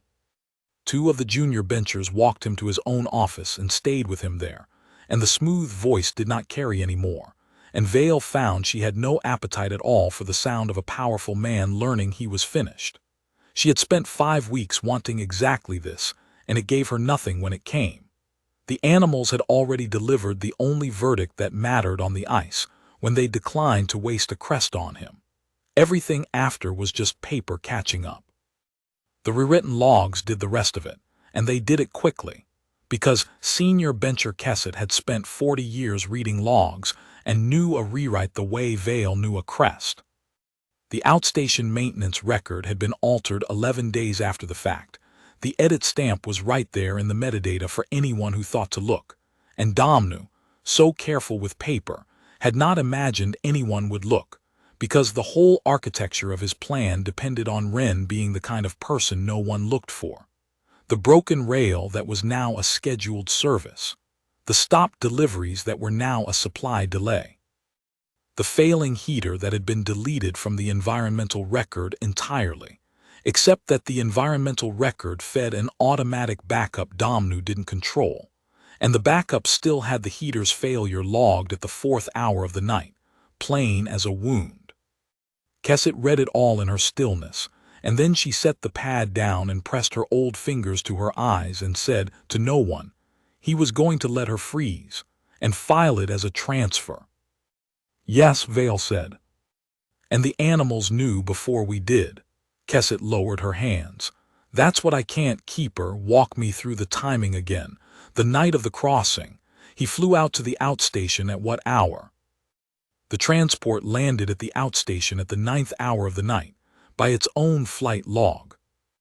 And the pack, when did the mail begin working the gate in earnest? When did they know? Vale had the times. She'd had them for days and she'd checked them a dozen times because they frightened her. The pack came off the floor at the 9th hour. Bahram logged it. The Alpha was at the gate within minutes. She held Kesset's eyes. They knew at the same hour his transport touched the ice, Senior Bencher. Not before, not after. The moment that man set down 40 minutes away with a field case, the pack came up off the floor and started breaking a siege gate to get to her. She let it sit. I can't give you a mechanism. There isn't one I can defend. All I can tell you is that she put a trace of her scent in a shared water main hours earlier as a distress signal, and that the pack was reading that main, and that whatever they read in it that night, they read it as her in danger now, and they answered it with everything they had. I've stopped trying to make that ordinary. It isn't ordinary. It's the finding, Senior Bencher. The finding is that it isn't ordinary. Kesset was quiet for a long moment. Then she stood and straightened her senior's coat and said, I want to meet her, not the source, her. And then I want to see it for myself, the leaving. The measured departure and return on instruments so I can put my own numbers next to yours. She started for the wing. If I'm going to sign my name under the word unprecedented keeper, I'm going to have earned it. They brought Wren into the analysis room, and she came in weary and exhausted in her rumpled coveralls, a grade 2 technician standing in front of the 6 most senior scientists in the Concord's living systems arm. And she plainly expected to be blamed for something, because being blamed for something was what happened to people like her when people like this filled a room. Senior Bencher Kesset looked at her for a long moment. Technician Cassidy, Kesset said, you hummed to them. Wren's chin came up a little defensive. His gums were sore, he wouldn't take the shoot. I wasn't trying to do anything, I know. That's what makes it what it is. Kesset's voice had gone gentle in a way that clearly surprised her junior benchers. If you had been trying to do something, it wouldn't have worked. They can't be bought, these animals. 40 years I've kept them, and I've never once been able to make a dren love me because you can't make a dren do anything. They decide, that's the whole of the species. They decide, and then nothing in the universe moves them off it. She looked toward the wing, toward the humming. They decided you. Which means, technician, that you are now the single most scientifically important person on this moon, and I need you to help me understand what you did, because we are going to be studying it for a very long time. Wren looked at her, and then at Vale, and then at the wing where the pack was, and Vale watched the wariness in her go slowly still, replaced by something careful and load-bearing. You want to run the leaving, Wren said. Kesset blinked. How? The keeper's numbers show what happens when I go. You want your own numbers. You want me to walk out and stand there with your instruments running while the crests fall and the Alpha starts hurting himself in the doorway, so you can measure how bad it gets. Wren said it flat, without heat, the way she said everything. I know what it looks like. I watched him do it. I've got the sound of him hitting that gate in my head, and it doesn't leave. She met the senior bencher's eyes, a grade 2 looking up at the woman who'd written the books, and she did not look away. No. The room went silent. Technician, one of the junior benchers began, the measurement is central to establishing the... I said no. Wren didn't raise her voice. She didn't have to. There was something in the flatness of it that stopped the bencher cold. You want to know how much it hurts them when I leave? I'll tell you for free, so you don't have to hurt them to find out. It hurts them enough to break a gate rated for a war beast. It hurts them enough that the biggest one out there would rather split his own skull open than let me go down a corridor without him. It hurts them enough to cross an ocean of ice in the dark. Her voice didn't shake. You don't need to make him do it again with your instruments running so you can put a number on it. I already know the number. The number is everything. He'd give everything. She folded her arms. I'm not going to torture the kindest thing that ever happened to me so you can write it down neater. You want to certify them. Certify them because they're the most loyal creatures you've ever measured. Not because I proved it by breaking one. For a long moment, Orrin Kessett, senior bencher of the Concord Directorate for Living Systems, author of the standard texts, looked at a Grade 2 water technician who had just refused a direct request from the highest scientific authority in 4 systems in order to spare an animal an hour of grief. Then slowly she inclined her head, the small formal bow one senior gives another. No, Kessett agreed quietly. You're quite right. We won't. She turned to her benchers and her voice changed, went brisk and final, the voice of a woman who has finished deciding. Strike the departure protocol from the assessment plan. We have the keepers 5 weeks of measurements and I'm satisfied with them. And note in the record, she paused, and Vale saw her choose the words with care. Note that the assessment panel's own request to induce the distress response for measurement was declined by the human subject, on the grounds that it would harm the animals, and that the panel concurred. Note it exactly. She looked back at Wren. Because 100 years from now, technician, someone is going to read this file and ask why the Dren chose you and not one of us, and that line is going to be the answer. They did not need the leaving.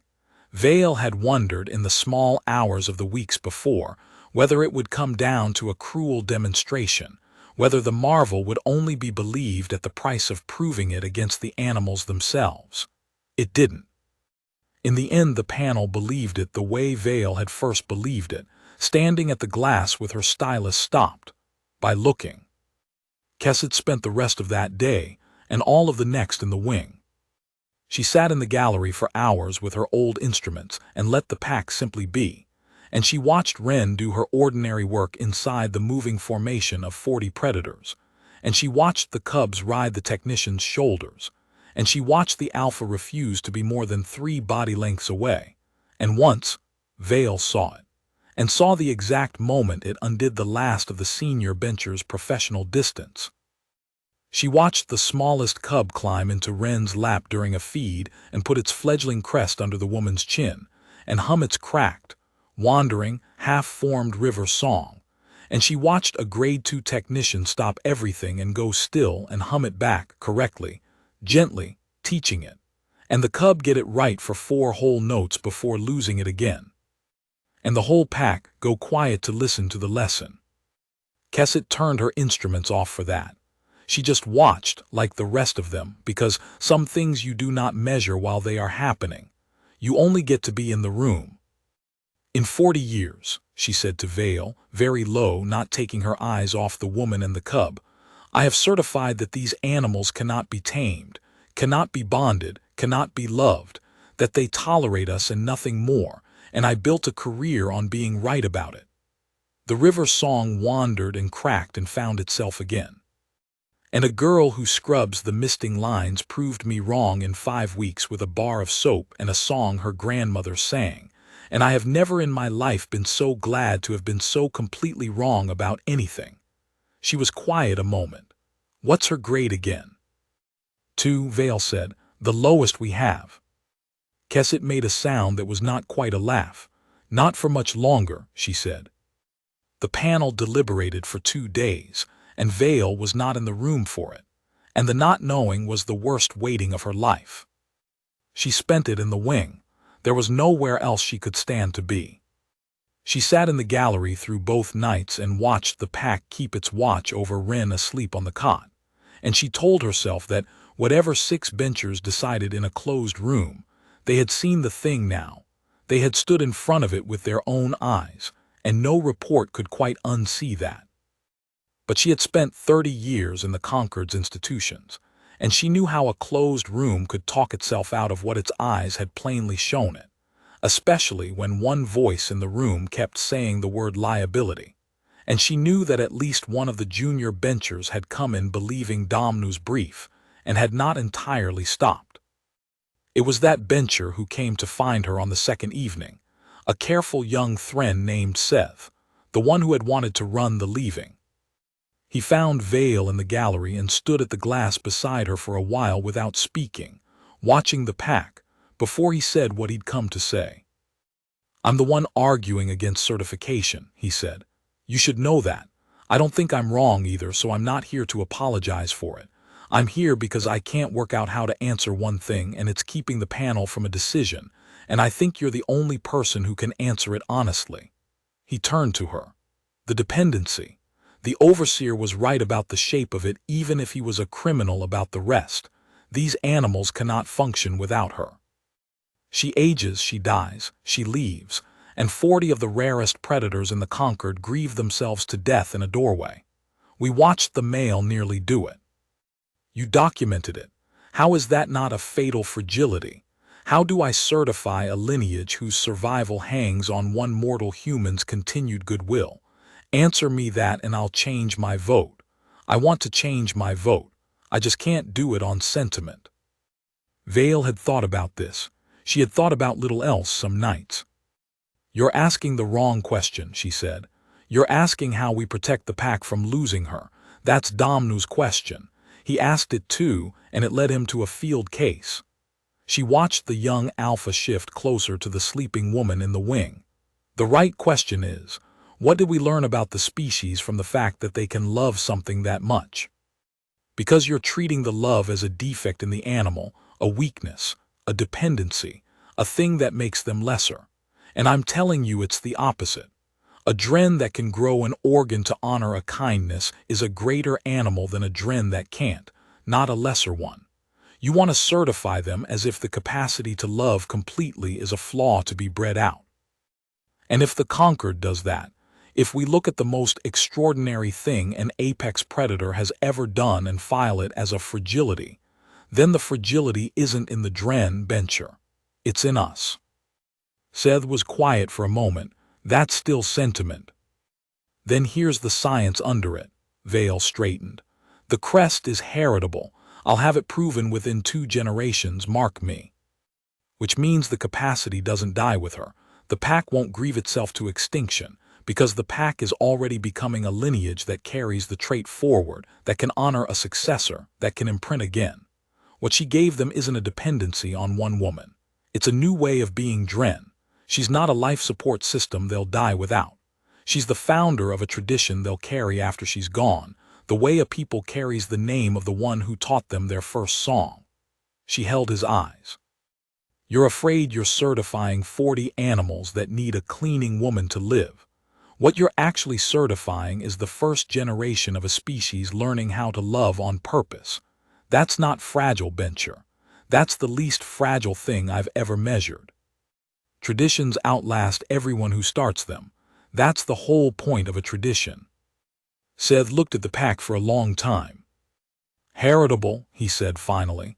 "You'd stake the certification on it, in writing, that the trait carries to the next generation independent of her presence." "In writing, stake my name to it." Vale almost smiled. "It's the safest bet I've ever made.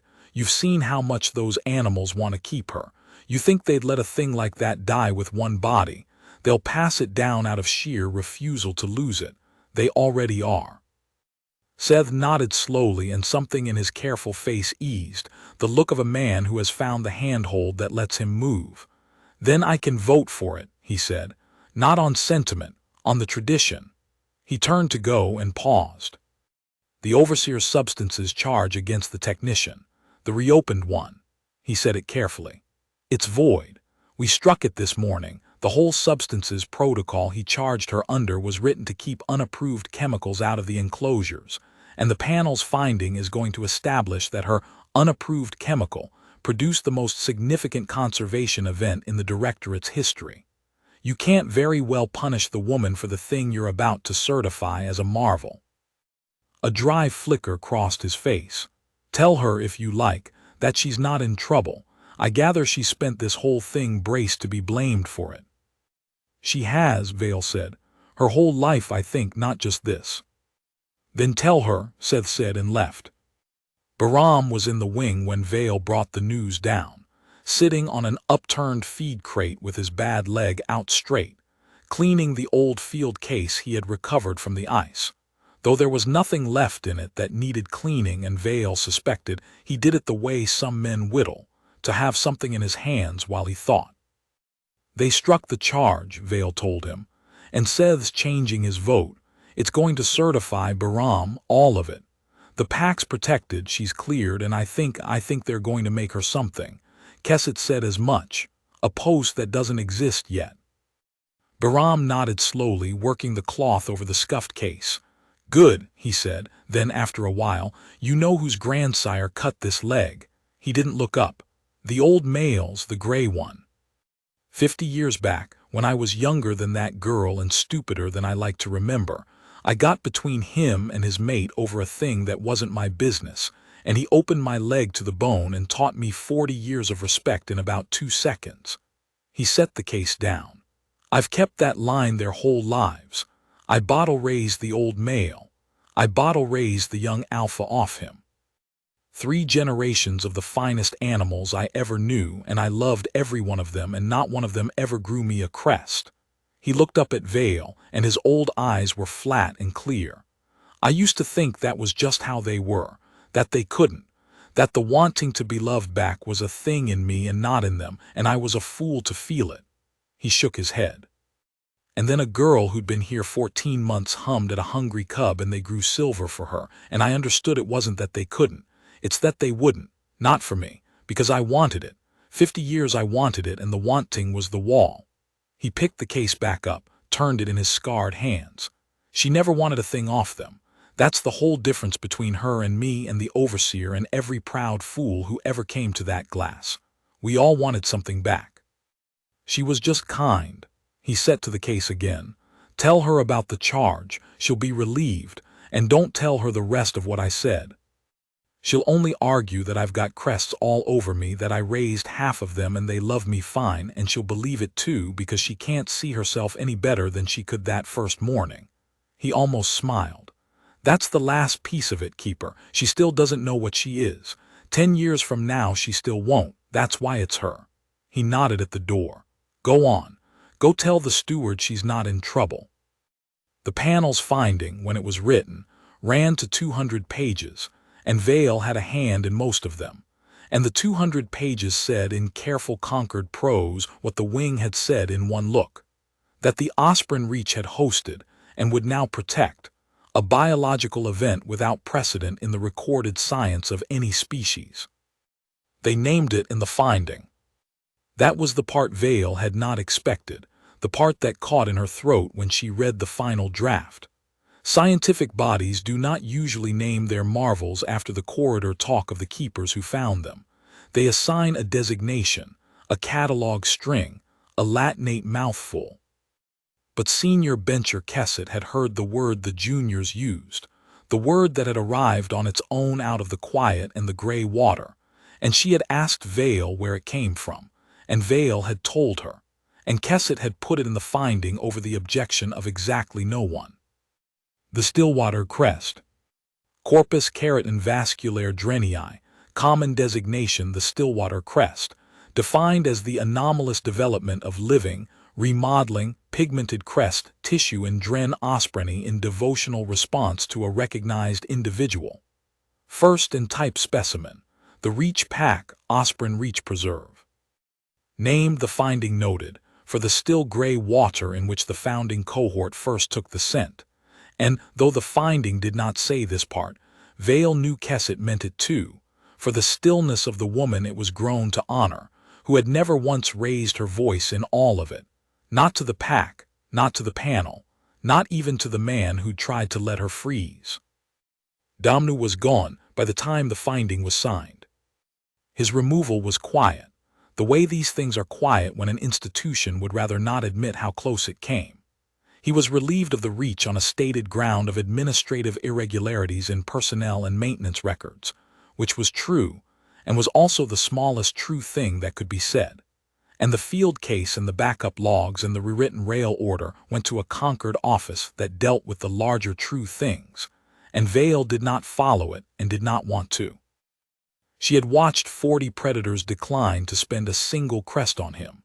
There was no punishment the Concord could invent that would land harder than that had.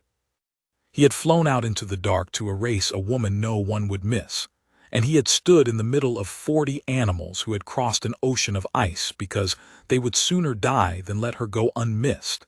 And he had learned, in the landing lights, exactly how wrong a careful man can be about which lives are small. Bahram got his channel back, and his license affirmed, and a formal note of commendation he grumbled about and kept. And Ren Cassidy got promoted so far past grade 2 that the directorate had to invent the rank, because there was no existing post for what she was. They landed on steward. Steward of the Reach Pack, a role reporting directly to the science bench and to no local overseer at all, with housing in the wing made permanent, with authority over the pack's care that no future administrator could touch, and with a salary that Ren looked at on the contract for a long time before she signed, because it was more than she had made in the whole of her life before, and she was not a person who trusted good things to be real until she had held them a while. She kept scrubbing the misting lines. Kesset had tried gently to explain that a steward did not have to, that there were grade 2s for that now, and Ren had listened politely and gone on doing it because, she told Vale when Vale asked, the pack knew her at the lines. The lines were where they'd found her. The lines were where the smallest cub had first breathed her in through a broken misting valve, and she was not going to become a person who stood behind glass and let someone else be down in the water where the animals could reach her. That's how you lose it, she said, coiling a hose, 40 predators arranged around her in the wing. You get a title and you get up out of the water, and one day the thing that chose you can't find you anymore. I'm not doing that to them. I'll wear the coat. I'll do the lines. The panel left and the seasons turned, and the marvel did not fade. It deepened. That was the part that made the Reach within the year the most visited scientific site in 4 systems.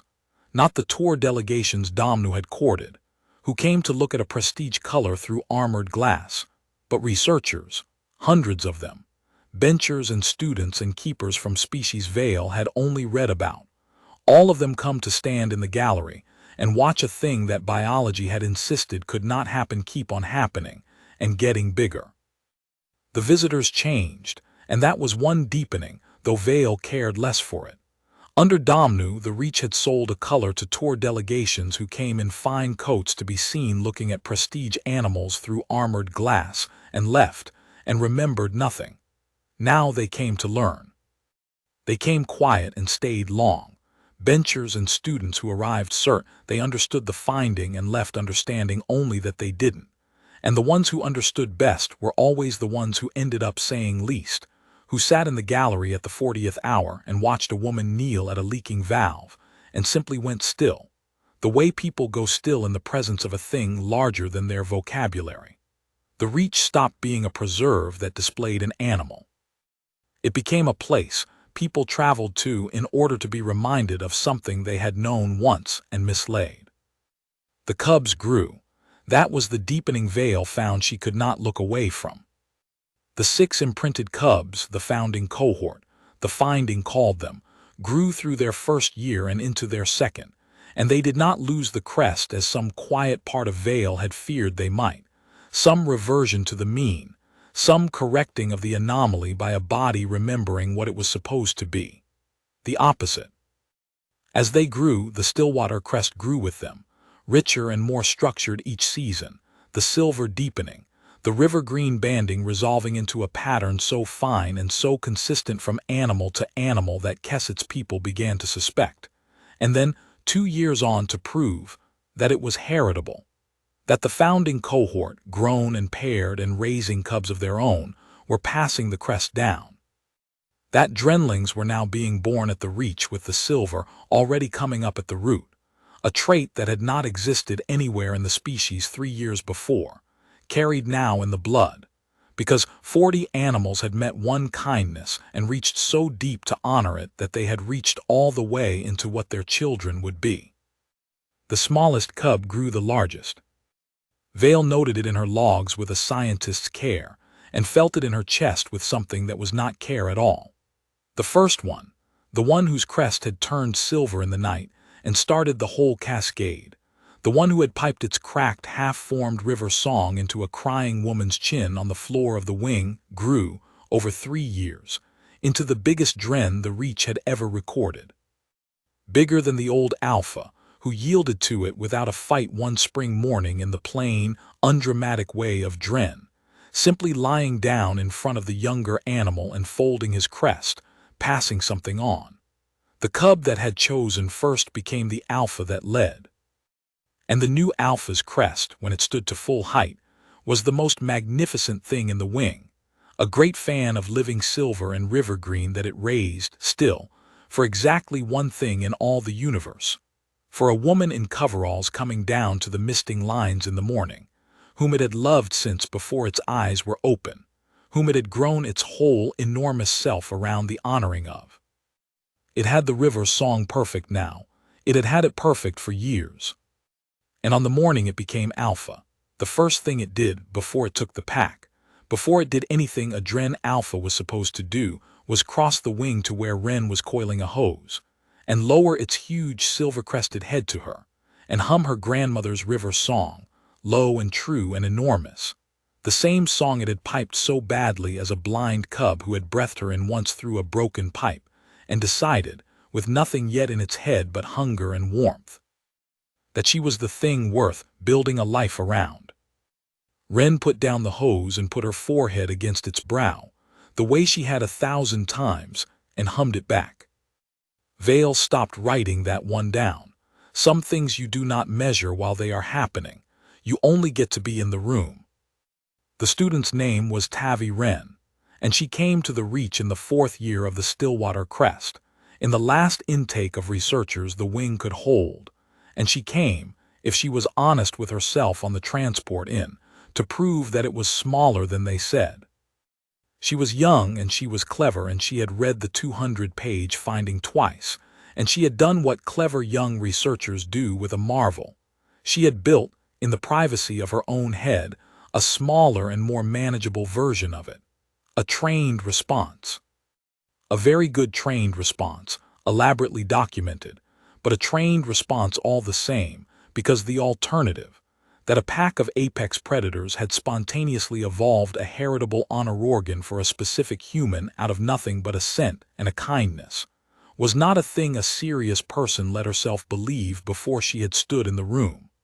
Tavi Wren intended to stand in the room and find the training. She stood in the room on her first morning and found the steward instead. She had expected someone remarkable. Everyone did. It was the first thing the old keeper Toran warned the intakes about over and over, that they would come looking for something remarkable in the human, and they would not find it, and the not finding was the whole point. Tavi had nodded through the warning and not believed it, and then she had walked into the wing at the 40th hour of the morning, and seen the woman the entire finding was built around, and the woman was ordinary. Plain-faced, middle years now, brown hair going gray at the temples, in work coveralls with a smear of algae on one cheek, down on her knees at a misting valve with a wrench, exactly as she had been the morning it began. And the only remarkable thing about her in the whole wing was the 40 predators arranged around her like a living wall, and the great silver-crested alpha lying with its enormous head 3 body lengths from her boots, watching her work with the patience of a mountain. "You're looking for the trick," Wren said, not turning around. "They all are the first week. Go on and look, I don't mind." She loosened the valve. "Better you find out for yourself there isn't one." Tavi Wren spent a month looking for the trick. She looked the way she'd been trained, which was very well. She reviewed 5 years of records. She ran the histology herself, twice, on freshly shed crest blades, and got the living vasculature every time, in tissue that had no business living. She measured the heritability in the third-generation Drenlings, the ones born with the silver already at the root, born honoring a woman most of them had barely met, carrying in their blood a thing their grandparents had invented. She sat in the gallery at the 40th hour and recorded 40 crests coming up like a silver wave and 40 throats taking up a human river song in perfect time. And she found at the end of the month exactly the trick she had come to find, which was that there was no trick, and that this was worse, because it meant the thing was true. It was Keeper Toran, old now, near the end of her long, careful career, still in the wing every day because she could not imagine being anywhere else, who put the last of it into words for the student. On the evening Tavi finally gave up looking for the training and started instead to be afraid of the size of what she was standing next to. "You want to know why no one else got this?" Vale said. They were in the gallery watching Wren teach a new Drenling the River song, the cub getting it wrong and the whole pack going quiet to let it try, exactly as the first cub had 4 years before. Every intake asks it eventually. Why the Dren, why her, why here and nowhere in the whole recorded science of the conquered? You've been asking it for a month. I can see it on you. "There has to be a reason," Tavi said. "A precondition, something about the scent or the imprint window or the species neurology." "There is a precondition." Vale watched the woman and the cub through the glass. "It's just not the kind you can put in a histology report, which is why it took me 30 years to see it and a grade 2 water technician to teach it to me." She was quiet a moment. "The crest is a debt made visible, Tavi. That's the whole of it. A Dren grows it to honor a thing it has decided is worth honoring. And the reason no envoy species, no prestige breeder, no bencher in 4 systems ever earned one, the reason it took her is that you cannot earn it by trying. The instant you want the crest, you're doing a thing for what you'll get back, and the Dren read that the way you'd read a shout. It's not a kindness anymore. It's a transaction, and they have no crest for transactions." The cub found the river song for 3 notes and lost it. Wren hummed it back, patient, and the cub tried again. "She hummed to a hungry animal in the dark when she thought no one would ever know she'd done it," Vale said. "No audience, no advantage. No possible way it could ever be repaid. She didn't even know they could hear her. She did a gentle thing for a creature that could not thank her, in a place where being kind cost her time she didn't have and got her nothing at all. That's the precondition. That's the thing 40 apex predators reached into their own blood to honor." She looked at the student. "Every species in the conquered can be brave when it's watched. Every species can be generous for a reward. What the Dren were waiting for the whole history of their kind, without knowing they were waiting, was someone who would be kind when it was dark and free and pointless. And when they finally met one, they didn't tame to her. They didn't bond to her. They recognized her as the one apex thing in the universe none of the rest of us had managed to be." Vale turned back to the glass. "That's your finding, Tavi. Write it down if you can. The Dren grew a new organ to point at the answer to a question our whole civilization forgot it was asking, and the answer scrubs the misting lines. The envoy came in the 5th year, and did not believe a word of it and said so. He was Vihas, an envoy of the Keloran, a predator culture species from the deep rimward systems, a people who measured worth in dominance and read the whole galaxy as a hierarchy of who submitted to whom.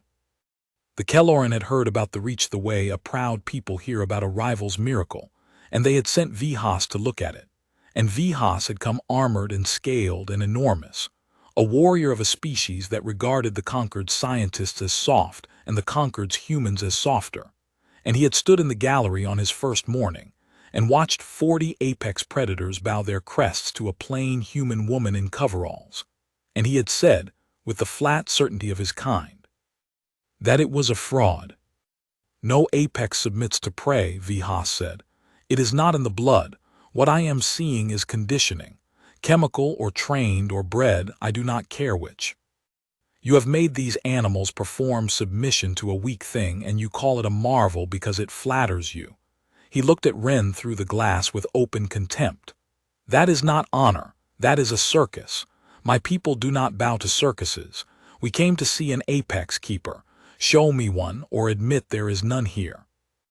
Vale had learned, over 5 years, not to argue with the ones who came to disbelieve. She had learned something better. You're right that no apex submits to prey, she said. So there's your test, envoy. If she's prey, the Dren are conditioned, and it's a circus, and you can go home and tell the Kelloran the Conquered's miracle is a trained animal act. She keyed the gallery door to the wing floor, a thing she almost never did, a thing that made the junior researchers behind her go rigid with alarm. And if she's not prey, if 40 apex predators have correctly identified an apex the rest of us were too proud to see, then you're about to be the first Kelloran in history to stand on the floor of a Dren wing. So, shall we find out which it is? Walk in with me, to her, and we'll let the animals tell you what she is. They don't condition, envoy. They don't perform. They only ever tell the truth, which is exactly why nobody's ever been able to fake one of these crests. Come and hear the truth from something that can't lie. Vihas came. His kind could not decline a challenge. She had known that and used it and did not feel bad about it. They walked out onto the floor of the wing, the old keeper and the huge scaled envoy, and 40 Dren came up off the ground with their crests rising, and Vihas, whatever he thought of humans, was warrior enough to know exactly how much danger he was in, standing on open ground inside a pack of apex predators reading him. He held still. He was brave. Vale gave him that, the way she'd once given Damnu the one thing she could. The pack ignored him.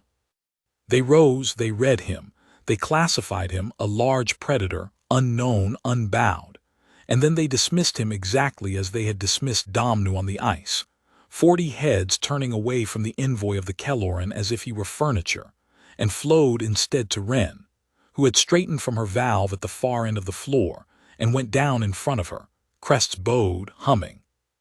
40 apex predators presenting to a plain woman in coveralls, while a Kelloran war envoy stood forgotten and unbowed to in the middle of them. Vale watched Vihas understand it. It took a while. She watched him wait, at first, for the animals to notice him, the way his whole life and culture had taught him the strong are noticed. She watched him realize they had noticed him, weighed him, and found him not worth a crest. And she watched. This was the part she had hoped for, the part that made her willing to walk a Kelloran onto the floor. She watched the exact moment the envoy stopped seeing a circus and started seeing the truth, because a Kelloran could read a hierarchy the way Vale read a histology. It was the one thing his people were genuinely great at, and there was no misreading this one. 40 apex predators had made their judgment in front of him in the only language that could not be faked, and their judgment was that the woman was the apex in the room, and the envoy was not, and Vihas was too honest a predator to pretend he couldn't read it. He looked at Ren for a long time. Then Vihas of the Kelloran, envoy of a people who bowed to nothing and no one, lowered his great scaled head, not all the way, not the Dren's full presenting, but a bow, an unmistakable bow, the first any Kelloran had ever given a human, and said, in the flat voice of his kind, I was wrong. There is an apex here, he straightened. I will tell my people the truth, that the Conquered found the one thing our whole galaxy of strong peoples never managed to be, and it was not in the strong. It was in a soft thing that was kind in the dark. He looked at the bowed pack, at the silver crests, at the debt made visible. We measure worth by who submits. We have measured it wrong our whole history. These animals measure it right. He turned to go and stopped and did the last thing Vale expected, which was to speak directly to Ren across the floor past 40 predators, warrior to apex. Steward, my people grow no crests, but if you are ever in the rimward dark and you are in need, hum your song into any Kelloran channel and 40 worlds will answer it. He inclined his head a final time. That is our crest. It is the best we have. It is yours. And he left. And Ren, who had listened to the whole of it with a wrench in her hand and her ordinary face doing its small, careful thing, looked over at Vale when the envoy was gone and said, What was all that about? You, Vale said. It's always about you, and you never once notice, which is exactly why it's you. She was smiling, she couldn't help it. "Go back to your line, steward. Your pack's waiting."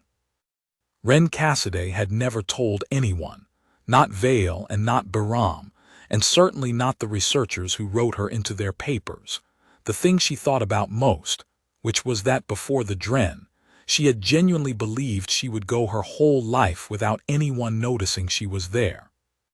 It hadn't been self-pity. She wasn't built for self-pity.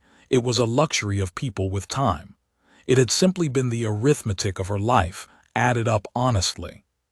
She had come from a river town on a poor world, raised by a grandmother who hummed while she worked and died still humming, and she had gone out into the Concord at the bottom of it and stayed at the bottom of it, because that was where people like her went, and she had made her peace with being one of the uncounted.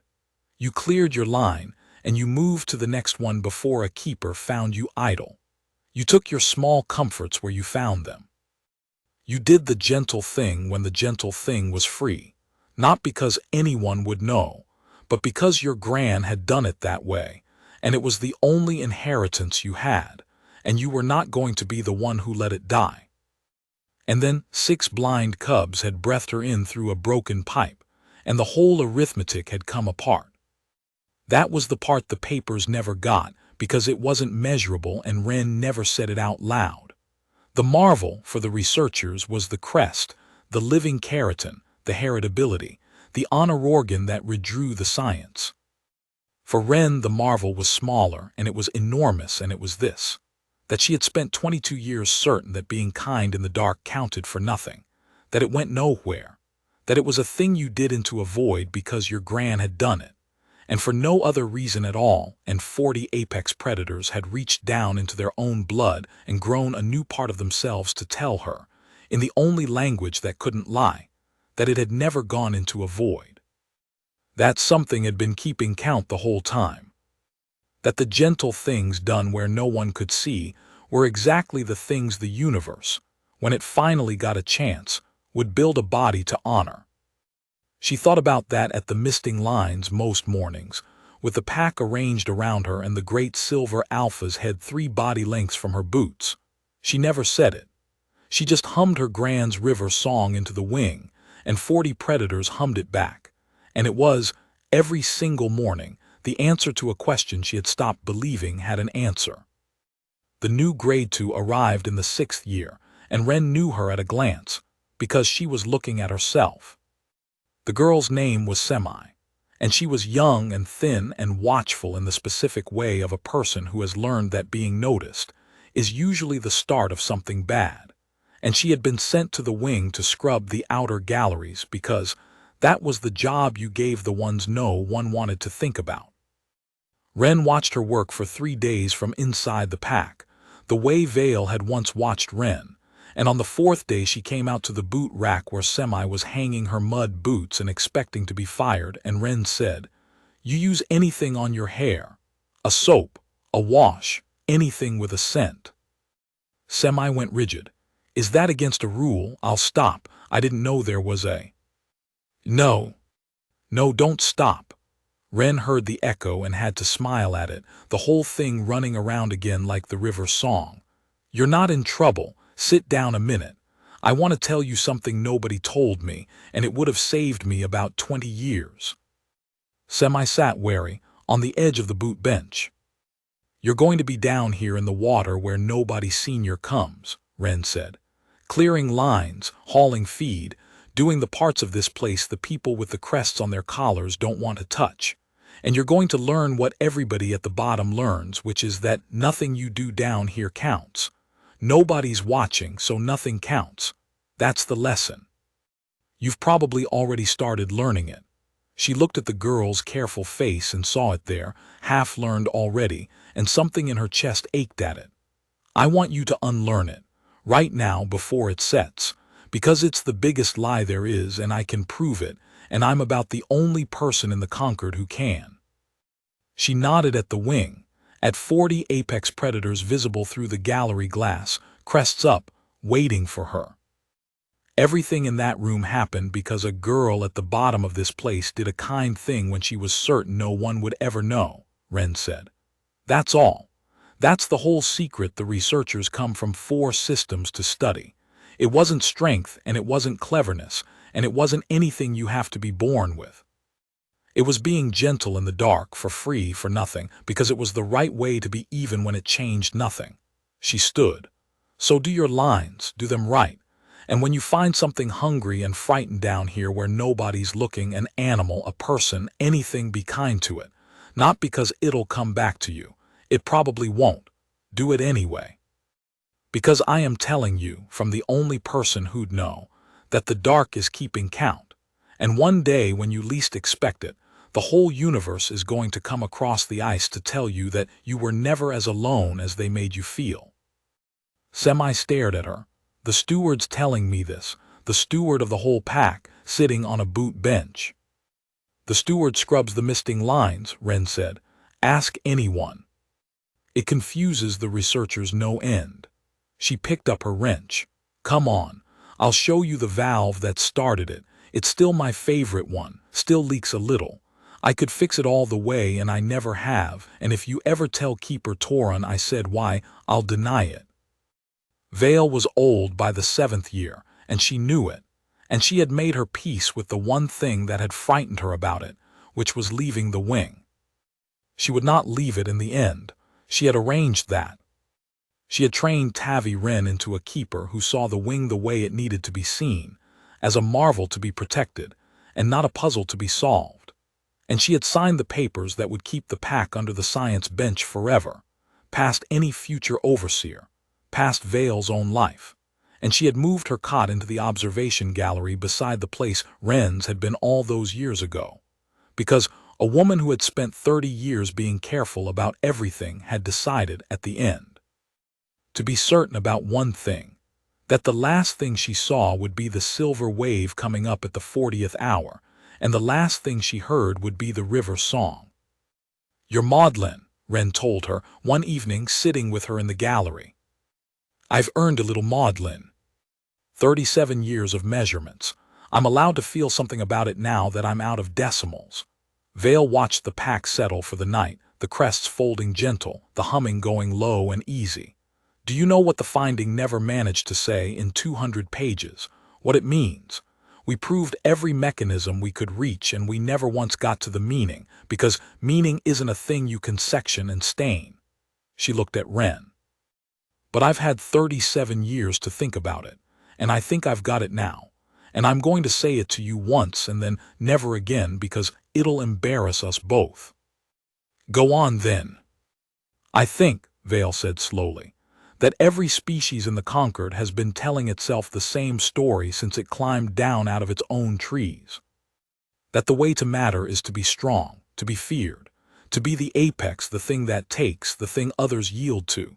We built empires on it and academies on it, and I built a whole careful career on it, on the idea that the Dren were the top of a hierarchy of taking. She nodded at the pack. And those animals looked at all of us, every strong, proud species that ever came to their glass wanting to be recognized, and they said no, not you, not the strong. And then a kind woman scrubbed their pipes and hummed to them in the dark, expecting nothing, and they grew a new organ out of their own bodies to say, her, the one who gave without taking, the one who was gentle where it cost her and got her nothing. That's the apex. That's the thing worth honoring. We had it upside down the whole time, and it took a species we kept in a cage to turn it right way up, and it took the lowest ranked person on the whole preserve to be the proof. Vale's old eyes were wet, and she didn't bother about it. That's the finding I never got to write, Wren. The Dren didn't recognize a fellow predator in you. They recognized the thing predators were always supposed to grow up into, and almost never do. They recognized the top of a hierarchy nobody else even knew existed. And its top is kindness with no witness. And you're it. You've been it the whole time, since the river town, since your gran. You just needed something that couldn't lie to finally tell you. Wren was quiet for a long moment, looking through the glass at the pack she had never asked for and would die for now without thinking twice. My gran used to say, she said at last, that you can tell what a person really is by how they treat a thing that can't do anything for them back. She was very still. She said it while she was humming, doing dishes. Nobody around. I was 6. I don't think she knew I was listening. Wren's voice went rough. I've spent my whole life thinking that was just a small thing an old woman said in a kitchen on a poor world nobody's heard of. And then 40 predators grew silver crests to tell me she was right. She wiped her face, plain and unbothered, the way she did everything. So, there's your meaning, Keeper. It's the same as the finding. It just fits in a kitchen. She stood and stretched, and the pack stirred toward her out of their half-sleep, crests lifting. Get some rest. I'll leave the gallery light low. They'll hum you down. And they did. They tried, once in the 8th year, to make another one. It was not malice this time. It was the opposite, which was almost worse. A well-meaning Concord committee, drunk on the finding, proposed to establish a second Stillwater lineage at a sister preserve, to take another Dren pack, another litter in the imprint window, and expose them to a chosen human, a trained keeper of impeccable gentleness, and grow the marvel again where it could be studied from the ground up under controlled conditions. They wrote it up beautifully. They costed it. They came to the Reach to ask the steward's blessing, because by then nothing about the Dren moved without the steward's blessing. Wren listened to the whole proposal in the gallery with her wrench in her hand, and when they finished she said, "It won't work," and went back to her line. They were affronted. They had trained keepers, they explained, genuinely kind people, screened for it, the gentlest in the service. They had the imprint window mapped to the hour. They had the scent chemistry down to the compound. What was the objection? "You've got a keeper who's kind because you're going to watch," Wren said, not turning around. "That's the objection. It's the whole objection. You can't screen for it, and you can't train it, and you can't put it in a scent, because the instant your gentle keeper knows a committee's watching to see if the crest grows, the crest won't grow because the Dren will read exactly what your keeper's doing. Being kind so the marvel happens. Being gentle for the crest." She loosened the valve. "There's no witness that makes it work. The witness is the thing that breaks it. It only ever grows for someone who's kind when they're certain it counts for nothing. And the second you build a program to reward it, it counts for something and it's gone." She glanced back at them, plain-faced, patient. "You can't farm it, I'm sorry. I know that's not the answer you costed. But you're trying to manufacture the one thing in the universe that dies the moment it's manufactured. Go home. Be kind to something small where nobody's looking for 40 years and don't tell anyone you're doing it. Maybe your grandchildren will grow a crest. That's the only program there is." They went home. They did not build the second lineage. And Vale, who was there for all of it, wrote in the last entry of her long career that the steward had, in refusing them, protected the marvel more completely than any containment gate ever could, because she understood, as the committee never would, that a thing which can only be earned by not wanting it cannot be given a budget. It could only ever be found. And you could only ever find it by being the kind of person it was looking for, in the dark, for free, and then getting very, very lucky in what happened to be breathing your air. The old Alpha died in the 9th year, at the great age of 50, in the plain, undramatic way of Dren. He went the way the strong ones go when they are allowed to go right slowly, over a season, easing down out of his years while the pack he'd led, and then handed on gathered close around him. He had been the last of the fully gray-born, the last Dren at the Reach who had lived a whole life before the Stillwater crest, and then grown one anyway in his old age, silver climbing up over the slate of 40 years, because a woman had knelt above his den once and rinsed a river through the dark.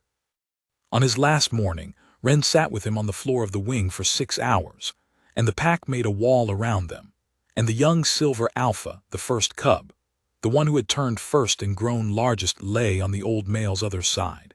And when the end came, it came quiet, with the whole pack humming the river song low and unbroken, and Wren's forehead against the old scarred brow, and her hand on the great folded crest that had been gray his whole life, until she gave it a reason not to be. She wept for him.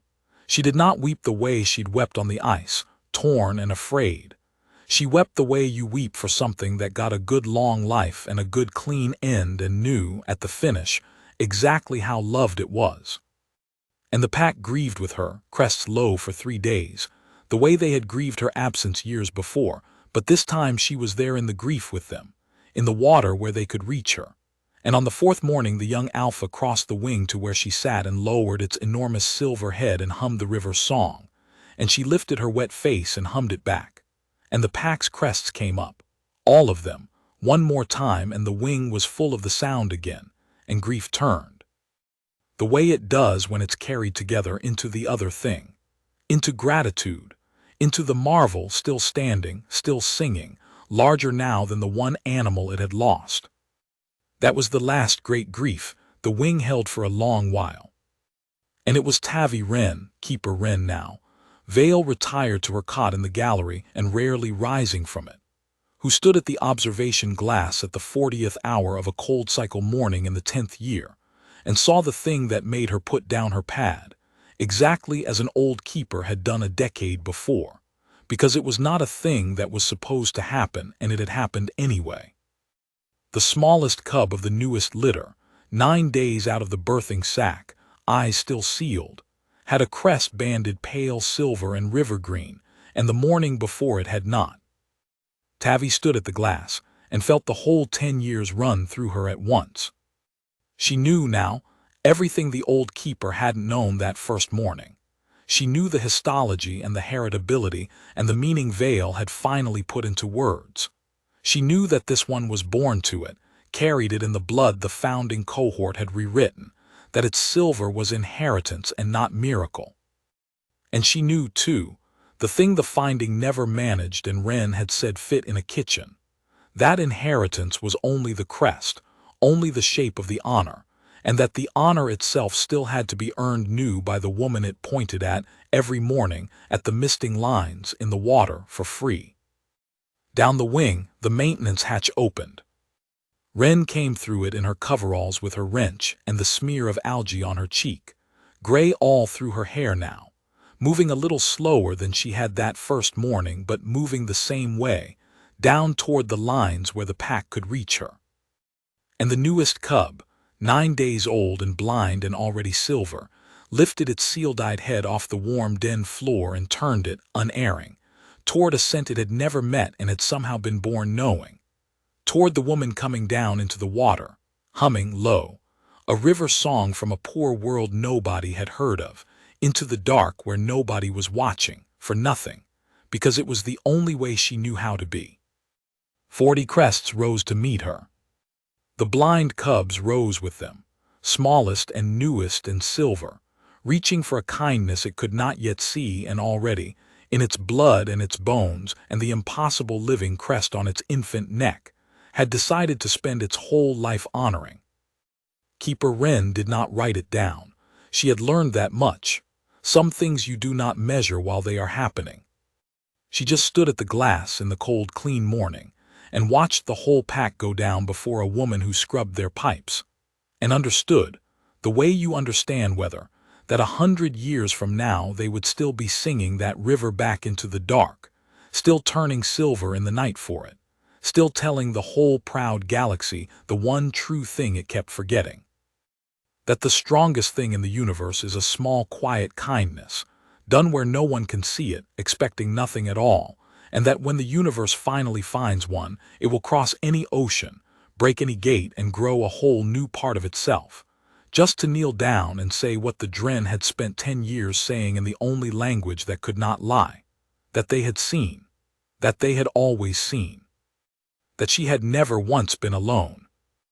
Down on the floor, Wren Cassidy knelt at the leaking valve she had never once fixed all the way, and began to hum, and 40 apex predators bowed their silver crests and answered her.